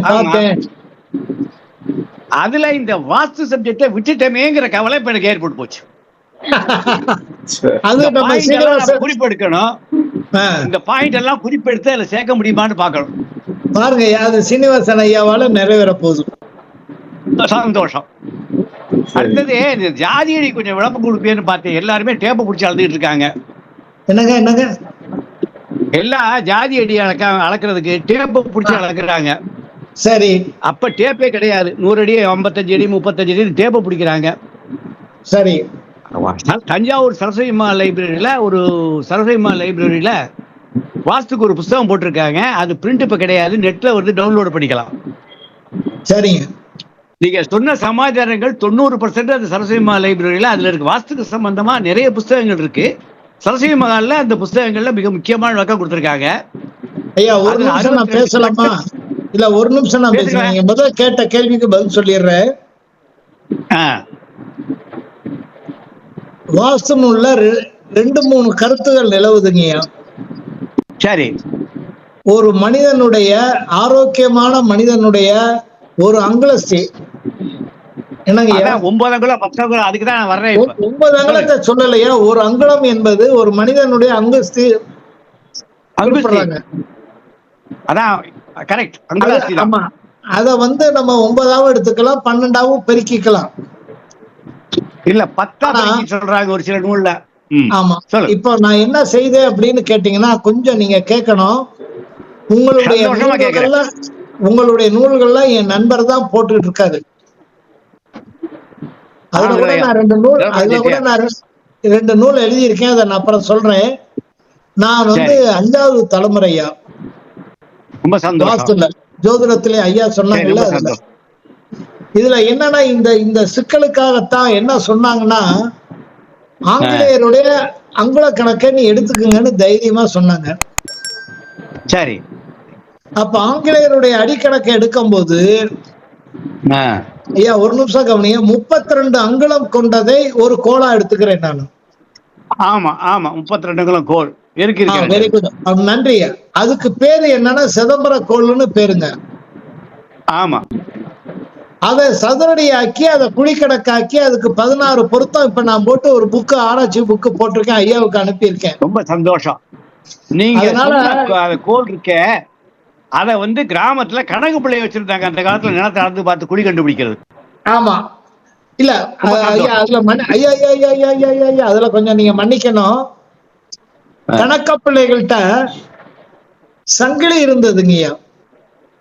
இல்ல, சங்கிலி வந்து அளக்கிறதுக்கு நான் சர்வேயரா அந்த சங்கிலி வந்து என்ன அப்படின்னு கேட்டீங்கன்னா, 66 இது பண்ணீங்கன்னா 400 சொச்சம் வந்து வரும். அதுதான் ஒரு சென்ட்டுங்கய்யா. ஆமா. அதனால வந்து ஏன்னா அந்த சங்கிலின்னு என் வீட்டுல இருக்கு. ஏன்னா நாங்க அந்த இதுல இருந்து வந்தவங்க தான். திருநெல்வேலியில பூர்வீகம் திருநெல்வேலி. 7 வருஷம் சர்வேயரா வேலை பார்த்தாளு, அதிகாரி வரைக்கும். அதனால ஐயா, நான் என்ன சொல்றேன்னா, நீங்க இஞ்சு கணக்கா கால் விரல் கணக்கெல்லாம் வேண்டாம். ஆங்கில கணக்கு அந்த அங்குலத்தை எடுத்துங்க. பெரிய தவறுகள் வரல. 47 வருஷம் ஆச்சுங்க, அதுல வெற்றி ஆகிட்டே வர்றேங்கய்யா. ரொம்ப சந்தோஷம். நீங்க சொல்றது கரெக்ட். ஏன்னா அந்த கணக்கு பிள்ளைங்க சங்கிலி போய் எடுத்துட்டு குழிக்கணக்கு பார்க்க முடியாது நாத்தாங்காலுக்கு, அதுக்காக கோல் எடுத்துட்டு போவாங்க குழிக்கணக்கு. அந்த கோல் நாங்க ஐயா, அந்த கோல் இன்னும் என் வீட்டுல இருக்கு ஐயா. எனக்கிட்டே இருக்கு. சரி சரி. அதாவது நாங்க அந்த பரம்பரையில வந்ததுனால என்கிட்ட 2 கோல் எங்க தாத்தா கொடுத்த கோல் வச்சிருக்கேன் ஐயா. ரொம்ப சந்தோஷம். அப்புறம் அந்த வடக்கு தெற்கு பாக்குறதுக்கு கட்டடத்துக்கு இன்னொரு பாயிண்ட், நம்ம காந்த ரவுண்டா இருக்கு, எல்லா கடைகள்லயும் கிடைக்கும். நேர் வடக்கு தெற்க வைக்கிறதுக்கு அந்த காந்தத்தை வச்சு பார்த்தா நேர் வடக்கு தெற்கு கிடைச்சிடும். கட்டடம் கட்டும் பொழுது பிளாட் வாங்கியிருக்காங்கன்னா 60க்கு 40 அந்த மேக்னெட்டை கொண்டு போய் அந்த சைட்ல வச்சோம்னா நேர் வடக்கு தெற்கு கிடைச்சிடும். அதுக்கு தகுந்த மாதிரி மார்க் பண்ணும். ஜோதிடரையா பெரியவங்க இப்பதானே காம்பஸ் நான் ஆமா. கேக்குறதுக்கு மட்டும் பதில் சொல்லுங்க. இப்பதானே காம்பஸ், முந்தி எப்படி காம்பஸ் இருந்தது? அப்ப என்ன செஞ்சான்னா, அதுக்கு ஒரு பாடலே இருக்கு. காலை 12 சொல்லுங்க. மணிக்கு நடுப்பகுதி குச்சியை வச்சு அதுல இருந்து நிழல் ஆமா, சாயறத வச்சு வடக்கு கிழக்கு தெற்க கண்டுபிடிச்சான். ரொம்ப சந்தோஷம். கரெக்ட். கயாவுல இருக்கு கோலு. ஆமா, டைகோலே கயாவுல இருக்கு. இருக்கு. ஆ, ஆமா. சரி. ரொம்ப ஐயா, சந்தோஷம். ஐயா, ஒரு சின்ன செய்தி காஞ்சிபுரத்துல பெரியவர்கிட்ட இருக்கு. அதுல சில விஷயங்களை ம். உள்ள, அங்க வந்து சில வாஸ்து புக் இருக்கு, என்னன்னு தொட விட மாட்டேங்கிறாங்க. அதான் பிரச்சனை. சரி. நான் உங்களுக்கு வாங்கி தர்றேன் வாஸ்து புக்க. நான் வரும்போது நன்றிங்க. சந்தர்ப்பம் கிடைச்சதுன்னா காஞ்சிபுரத்துக்கு பெரியவர் இங்க அல்லூர்ல இருந்தவர் தான், வீட்டுல இருந்தவர் தான், நல்ல எனக்கு பழக்கம். ஆதிசங்கர் ஆதிமடம் காஞ்சின்னு ஒன்று எழுதியிருக்கேன். அங்க எனக்கு இல்லையா, புஸ்தகங்கள்லாம் அது கொடுக்க மட்டும் இல்ல சொன்னாரு. ஐயா, ஒரு சின்ன விஷயம் என்னன்னா, இப்ப நம்ம சீனிவாசன் ஐயா இருக்காங்க, அருள்வேல் இருக்காங்க, நீங்க பெரியவங்க இருக்கீங்க, நம்ம எல்லாம் போராடி விஸ்வகர்மா வந்து முதல்ல நூல் எழுதினாரு. எது? வாஸ்து நூல் சரி, அது எழுதினாரு. தெரியும். தெரியும். ம். அதுக்கு பிறகு மயனுக்கு பிறகு குமாராம எப்படி ஒவ்வொருத்தரா எழுதினாங்க. இன்னும் அந்த நூல் இருக்கியா? இன்னும் அதை மொழிபெயர்க்க மாட்டேங்கிறாங்க. அந்த நூலை கொடுத்தா மொழிபெயர்த்து தர்றேன்னு சொல்றோம், மாட்டேங்கிறாங்க. அது தமிழ் சமுதாயத்துக்கு பயன்படுறதுக்கு இங்க இருக்கிற ஜோசியர்கள்லாம் ஒண்ணு சேர்ந்து அதுக்கு உழைக்கணும்யா. இப்ப நான் இப்ப அல்லூர் வந்திருக்கேன். அடுத்த மாசம் சென்னைக்கு வந்துருவேன். இவர் வீட்டுக்கு பக்கத்துல தான் இருக்கேன். ஸ்டார் அகாடமிக்கு பக்கத்துல தான் இருக்கேன், மாம்பழத்துல. யார் விட்டு? நீங்க சந்தர்ப்பம் கிடைச்சா உங்களை காஞ்சிபுரத்துக்கு கூட்டிட்டு போறேன். நேர பெரியவற்றை காமிச்சு நான் உங்களுக்கு புஸ்தகங்களை வாங்கி தரதுக்கு ஏற்பாடு பண்ணுறேன். இல்லைங்கய்யா, இல்ல, நான் சொன்ன கருத்து, தஞ்சையில சரஸ்வதி மகல்ல விஸ்வகர்மான்னு ஒரு நூல் இருக்கு. அதுதான் நீங்க பாக்குற அத்தனை நூலுக்கு ஆதாரமான நூல். அந்த நூல் எதுல இல்ல, ஒரு இருக்குன்னா முயற்சி வடமொழியில பண்ணுவோம். இருக்கு. ஐயா, இல்ல வடமொழியில இருக்கு. நான் சென்னைக்கு இருக்கட்டும், வாங்க. சரி. அது சென்னைக்கு என் ரைட். தம்பி வந்ததுக்கு அப்புறம் இவர் கான்டாக்ட் பண்றேன். மங்களசுப்பு நினைச்சா வடமொழியில படிக்க முடியும். எனக்கெல்லாம் அந்த வடமொழி ஆற்றல் இல்ல. அதுக்குரிய ஆளுகளை வச்சு அந்த மொழிபெயர்த்தோம்னா தமிழ் சமூகம் பயன்படும். முதல் நூல் அதுதான். அதாங்க, நான் ஆதிசங்கர் ஆதிமடம் காஞ்சின்னு ஒண்ணு எழுதினேன். அதுக்கு அங்க போய் லைப்ரரியில தான் எல்லாம் எடுத்துட்டு வந்தேன். தாமிரப்பட்டையும் பழைய சரி, லெட்டர்கள் எல்லாமே எடுத்துட்டு வந்தேன். பெரியவர் வெரி குட், பர்மிஷன் கொடுத்தாரு. ஒரு நாளைக்கு வெரி குட். கூட்டிட்டு போறேன் நான் உங்களை, வாங்க வாங்கிடுவோம். சரி. சரிங்க ஐயா. ரைட். நன்றிங்க ஐயா. ரைட். வணக்கம். நல்லது. சந்தோஷம். நன்றி. தேங்க்யூ. ஓகே, நான் வந்து சென்னைக்கு வந்ததுக்கு அப்புறம் உங்களை கான்டாக்ட் பண்றேன். ரைட். வர்றேங்க ஐயா, வரேன். நன்றி. ஓகே. அடுத்து வேத விநாயகர் ஐயா, unmute பண்ணுங்க. 3 பேரை கான்டாக்ட் பண்ணிருக்காங்க, அவ்வளவுதான். ஐயா வணக்கம் ஐயா. கேட்ட கேள்வி எல்லாம் கரெக்டா? ஐயா நன்றி ஐயா. வணக்கம் ஐயா. சீனிவாசன் ஐயா, உங்களுக்கு கோடானு கோடி நன்றி ஐயா. வணக்கம். நன்றி. சொல்லுங்க. உங்களுடைய சேவைக்கு நன்றி ஐயா. சண்முகவேலு ஐயா, உங்களுடைய உரை மிக சிறப்பாக இருந்தது. அந்த 10 நன்றி ஐயா. விதிகள் சொன்னீங்க ஐயா, ரொம்ப சிறப்புங்க ஐயா. எப்படி ஒரு நன்றிங்க ஜாதகத்தை ஐயா. அணுகணும் அப்படிங்கிற சரிங்க ஐயா. ஒரு மெத்தட் கொடுத்ததுக்கு ரொம்ப நன்றிங்க ஐயா. எனக்கு ஒரே நன்றிங்க ஒரு ஐயா. கேள்விங்க ஐயா. சொல்லுங்க. 10ல மாந்தின்னு ஆரம்பிச்சீங்க, அத ஆ. சரியா நீங்க முடிக்கல. சில நூல்கள்ல 10ல மாந்தி நல்ல அமைப்பு அப்படின்னு இருக்கு, 11 மாந்தி நல்லன்னு சொல்றாங்க. ஐயா, 10ல மாந்தி இருந்தா அந்த நான் முக்கியமா என்ன சொன்னேன்னா சாரத்தை பாருங்கன்னு தான் சொன்னேன். சரிங்க ஐயா. இப்ப 10ஆம் இடத்துல வந்து இப்ப ஒரு தனுசு லக்னம்னு வச்சுக்கோங்க. உதாரணம் சொல்லணும்ல, 10ல மாந்தி இருந்தா சிறப்பு, ஆனா அது அஸ்தங்கால்ல இருந்துச்சுன்னா சிறப்பு இல்ல. சரிங்க சரிங்க. இந்த ஜெகதீசன் இருக்காரு, வாஸ்து ஜெகதீசன் ஆமா. ஆவடி, என்ன பேசாமே இருக்காரு என் மாணவர். அடுத்த அவர் தாங்கய்யா. ஏன் மௌன விரதத்துக்கு போயிட்டாரா? ஏங்க இல்லங்கய்யா, மியூட்ல இருக்காருங்கய்யா. அன்மியூட் பண்ண முடியாது. அடுத்த அவர் தான். ரொம்ப நன்றிங்கய்யா, ரொம்ப நன்றிங்கய்யா. நன்றி. ரொம்ப சிறப்பா இருந்தது உங்களுடைய உரை. ரைட். நல்லது நல்லது. நன்றிங்க. அடுத்து வாஸ்து ஜெகதீசன், வாங்கய்யா. வாங்க. தம்பி, நல்லா இருக்கீங்களா? நல்லா இருக்கேன் ஐயா, நல்லா இருக்கும்பா. ஆவடிக்கு வந்து 2 தடவை போன் பண்ணேன் முந்தின வாரம். அப்படிங்களா? ஆமா, ஆனா நீங்க எடுக்கல. ஐயோ ஐயோ, நான் நம்பர் மாத்திருக்கேன் ஐயா. இப்போ பாத்தீங்களா, எனக்கு தெரியாது இல்ல. நான் சொல்லட்டுங்களா ஐயா? அப்புறம் சொல்லுங்க. கேள்வியை மட்டும் கேளுங்க. சீனிவாசன் ஐயா, கோடானு கோடி நன்றி ஐயா. ஐயா, உங்களை ரொம்ப நாள் ஆச்சு பார்த்து. பிறந்த நாள் போச்சு, அதுக்கு வாழ்த்துக்கள். உங்களுக்கு நான் Facebookல போட்டு இருந்தேன். நன்றி. இன்னைக்கு உடல் நலம் சரியில்லை, அதனால எப்படியோ மாத்திரை எல்லாம் போட்டுக்கிட்டு சரி, எழுந்து வந்து பேசுறேன் ஐயா. நல்ல வகுப்பு, நமக்கு தான் தெரியுமே. நீங்க தான் எல்லாம் எங்களுக்கு கத்து கொடுத்துருக்கீங்களா? அதனால அருமையா இருந்த வகுப்பு. மற்ற மாணவர்கள் ஐயாவை கடைபிடிச்சு அது கத்துக்குமாறு கேட்டுக்கிறேன். ரொம்ப நன்றி ஐயா. நான் சென்னைக்கு வரும்போது பார்த்துக்கிறேன் ஐயா. மற்ற மீட்டிங்ல எங்கன்னா நான் உங்களுக்கு சந்திக்கிறேன். நன்றி நன்றி நன்றி. ரொம்ப நன்றி. அடுத்து மதுக்கரை சண்முகம் ஐயா. ஐயா வணக்கம், எப்படி இருக்கீங்க? மதுக்கரை சண்முகம் ஐயா வாங்க. ஐயா, நன்றியா நன்றியா. எத்தனை நாள் பழக்கம்? 40 வருஷம் பழக்கம். சொல்லுங்க. நான் போன 2 மாசம் முன்னாடி கோயம்புத்தூர் மாநாடுல சந்திச்சோம். அது மட்டுமா நிறைய சந்திச்சிருக்கோம். ஆமாங்க. அது அப்ப இது குறிப்பிடறதுக்கு என்ன காரணம்னா, நீங்க வந்து ஆர்ஆர் ஸ்கேனர் கொண்டு வந்திருந்தீங்க இல்லைங்களா? ஆர்ஓ ஸ்கேன் கொண்டு வந்திருந்தேன். ஆமா ஆமாங்க ஐயா. நீங்க பேசுறது சரியா கேட்கலங்கய்யா. மதுக்கரை சண்முகம் ஐயா, நீங்க பேசுறது சரியா கேட்கல.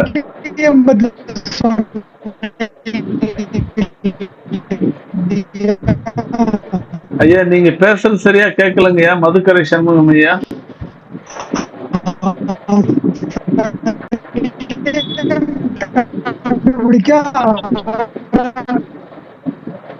ஐயா நீங்க பேசுறது சரியா கேட்கலங்கய்யா. மதுக்கரை சண்முகம் ஐயா.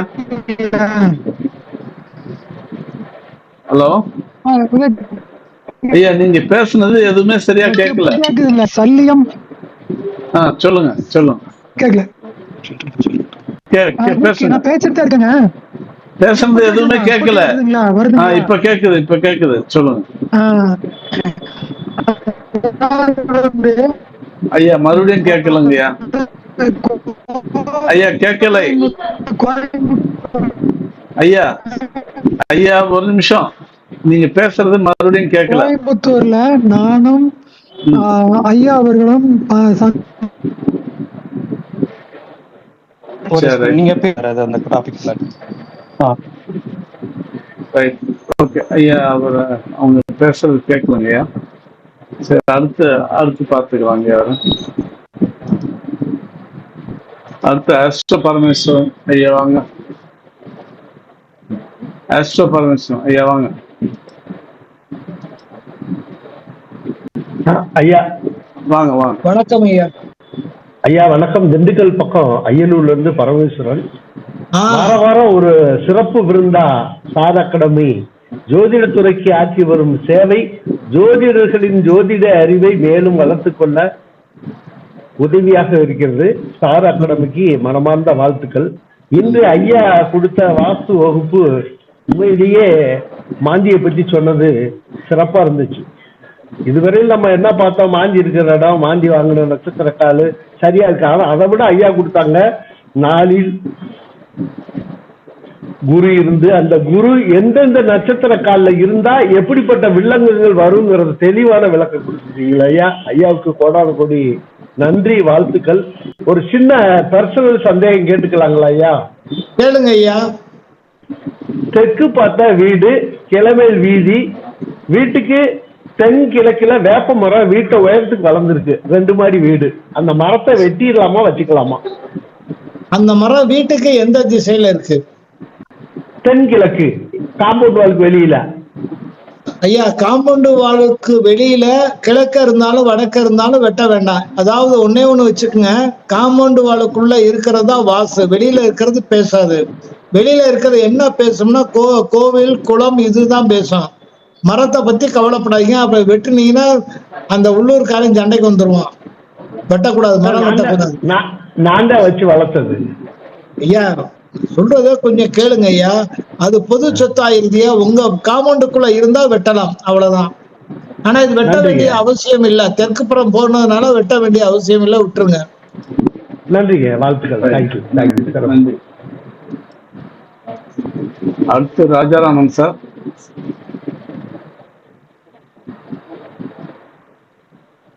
சரி, நம்ம ஐயா அல்லூர் இது அருள்வேல் ஐயா இணைப்புல இருக்காங்க. ஐயா வணக்கம். வணக்கம் ஐயா. வணக்கம் வணக்கம் வணக்கம். சொல்லுங்க ஐயா. இன்னைக்கு நல்லா நீரோடை மாதிரி நல்லா வேகமா போயினே இருந்தது. அது எந்த தடங்கள் இல்லாம நல்லா இருந்தது, சூப்பரா இருந்தது, அருமையா. அது எப்படி ஆரம்பிச்சுல இருந்து முடிக்கிற வரையிலும் அது நல்ல கதை மாதிரி கொடுத்துட்டீங்க. சந்தோஷம்.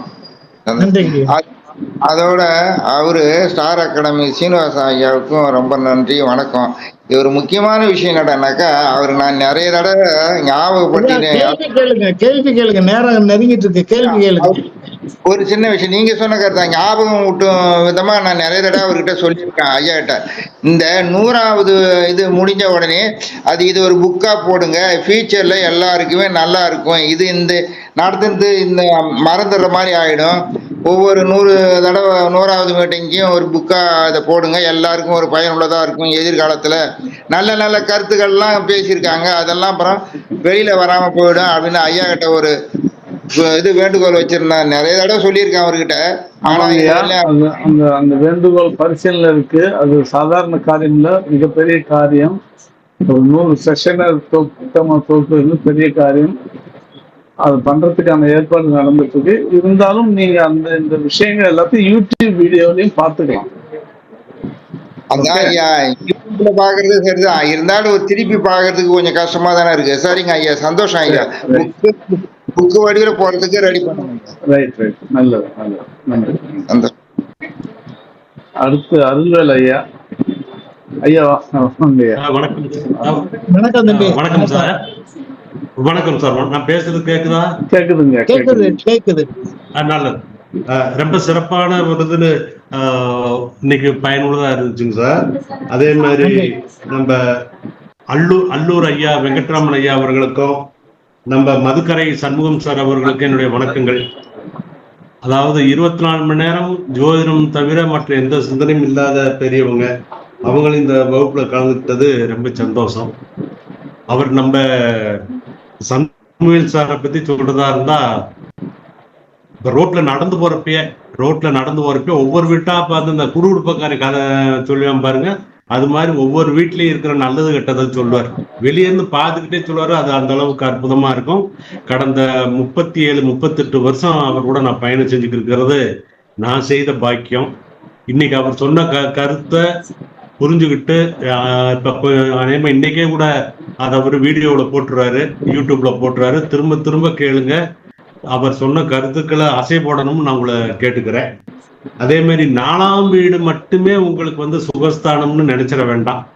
நம்ம பயந்துகிட்டு இருக்கக்கூடிய 8ஆம் வீடும் 12ஆம் வீடும் 8ஆம் வீடும் 12ஆம் வீடும் உங்களுக்கு வாஸ்து சம்பந்தமான வீடுகள் தான். ஏன்னா 4ஆம் வீடு 8ஆம் வீடு 12ஆம் வீடு இது மூணுமே ஒரு முக்கோணத்துல வரும். எப்படி 1, 5, 9 முக்கோணத்துல வருதோ, 2, 6, 10 முக்கோணத்துல வருதோ, 3, 7, 11 முக்கோணத்துல வருதோ, அது மாதிரி 4, 8, 12ன்றதும் முக்கோணம் தான். அதுவும் இந்த குறிப்பா அதே மாதிரி ரிஷபராசியில எந்த வீடு இருந்தாலும் சரி, அது 1ல இருந்து 12க்குள்ள எந்த வீடு இருந்தாலும் சரி, அந்த வீடு நல்லா இருந்துச்சுன்னா அந்த ஜாதகருக்கு வாஸ்து சிறப்பா இருக்கும். ஐயா சொல்லி கொடுத்ததுதான், சார் சொல்லி கொடுத்ததுதான். இன்னும் அவர் சொன்ன கருத்துக்களை சிந்தனை பண்ண அதுல இருந்து உங்களுக்கு ஏராளமான விஷயங்கள் கிடைக்கும்ன்றது உறுதி. அனைவருக்கும் நன்றி. வாழ்க வாழ்க வாழ்க வாழ்க வாழ்க வாழ்க. நண்பர்களே, ஒரு சின்ன செய்தி இங்க சொல்றேன். 4ஆம் வீடு நல்லா இருந்தா வீடு, 4ஆம் 7ஆம் கெட்டு போச்சுன்னா அது சமாதி சுடுகாடுன்னு சொன்னது என்னுடைய அருமை தம்பி அருள்வேல். அந்த கருத்துக்கு சொந்தக்காரர் அவர். சந்தோஷம். ரைட்டுங்க, நன்றிங்க, நன்றி. அடுத்து நம்ம வெங்கடேசன் ராமசுப்பையா இணைப்புல இருக்காங்க. வாங்க தம்பி. வணக்கம் ஐயா. அதாவது நான் பார்த்து வியந்த ஜோதிடர் நிறைய பேர் இருக்கிறாங்க. அதுல ஐயா ஒருத்தர் ரொம்ப சாதாரண சொன்ன. ஒரு முறை தாராபுரத்துல ஒரு சின்ன ஒரு மீட்டிங்க்கு வந்திருந்தாரு. வந்து முடிச்சுட்டு எங்க அண்ணன் வீட்டுல நைட்ல போய் தங்கியதுக்கு அங்கிருந்து நானு உடன்பிறன் நட்ராஜ் எல்லாரும் கிளம்புறதுக்கு அங்க உட்காந்துட்டோம். அங்க சாதாரண உட்காந்து பேசுறப்ப கூட அப்போ அந்த வாஸ்து சப்ஜெக்ட் பத்தி அப்போ சொன்ன விஷயம் தான் எனக்கு இன்னும் மனசுல ஆழமா பதிஞ்சிருக்கு. எல்லாமே அதாவது அக்னி மூலைன்னு சொல்லிட்டு சவுத் ஈஸ்ட் மூலைன்னு சொல்லிட்டு. ஆனா ஐயா சொன்னாரு ஒரு வார்த்தை, நாட்டுக்கோட்டை செட்டியார் வீட்லயும் சரி, காரைக்குடியும் சரி, இங்க இதுலயும் சரி சீசானி மூலையில் தான் அடுப்பு வச்சு சமைக்கிறாங்க. அவங்க நல்லா இல்லையா அப்படின்னு சொல்லி சொன்னார் ஒரு வார்த்தை. அப்ப எவ்வளவு ஒரு நுணுக்கமாக அந்த வாஸ்து அப்படின்னாலே ஐயா நினைக்காம இருக்க முடியாது. அதாவது அது இன்னும் என் மனசுல ரொம்ப ஆழமா போயிருக்கு. சாதாரண பேச்சுதான், பெரிய லெவல்ல ஒண்ணும் பேசல. அப்ப இவரு இருந்தாரு நினைக்கிறேன், நம்ம கடங்க ராமசாமி ஐயாவும் இருந்தாரு. ஆமா கரெக்ட், ராமசாமி இருந்தாரு. அப்ப சாதாரண அப்ப இருந்தாரு. ஆமா ஆமா ஆமா. அப்ப சாதாரண பேசிக்கும் போது எல்லாரும் அக்னி மூலை சொல்றாங்க. ஆனா அக்னி மூலையில ஈசானிய மூலையில அக்னி வச்சு அவங்க சிறப்பா தான் இருக்கிறாங்க. அவங்க என்ன கெட்டா போயிட்டாங்க அப்படின்னு பேசினப்ப வாஸ்து பற்றி எந்த அளவுக்கு எந்த ஏரியாக்கு எப்படி செயல்படுங்கிறது ஐயாட்டு தான் கேட்டு.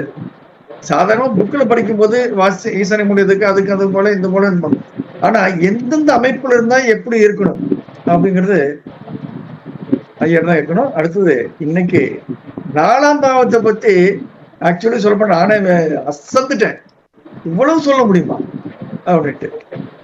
மிகச்சிறப்புங்க. அதனால உங்களையெல்லாம் நாங்க ஃபாலோ பண்றதுல ரொம்ப சந்தோஷம் அடையணும். நன்றிங்க, ரொம்ப நன்றிங்க. நன்றிங்க ஐயா, வணக்கம். இந்த 1/2 மணி நேரம் கேட்டதுக்கு, 2 மணி நேரம் பொறுமையா இருந்து கேட்டதுக்கு நன்றி. நிறைவா ரகுகுல ரவி ஐயா, ஐயா அன்மியூட் பண்ணுங்கய்யா.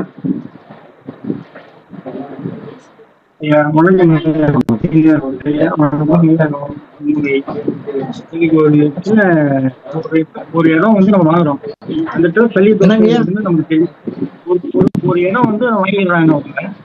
ஆமாங்க ஐயா, அதுல சளி தோஷம் இருக்குதுன்னு நமக்கு தெரிஞ்சிடுது. சரிங்க ஐயா. அந்த இடத்துல வந்து நவதானியம் வச்சு அது மாடு வந்து கட்டி அதை வந்து மேய்ச்சி அதுக்கப்புறம் அந்த வீடு கட்டுறது ஒரு மெத்தட் வச்சிருக்கிறாங்க. அது சரியா தவறான்னு தெரியல. 1 2 அதே இடத்துல பசுமாடு கட்டிட்டு அதை ரெடி பண்ணிட்டு மறுபடியும் வந்து அந்த வீடு கட்டுறதுக்கு இப்போ நடைமுறையில சிலது செய்யறாங்க. ஆக்சுவலா இந்த மெத்தட் வந்து சரியா தவறா? இந்த மெத்தட் பூர்ணமா பலன் அளிக்கலையா.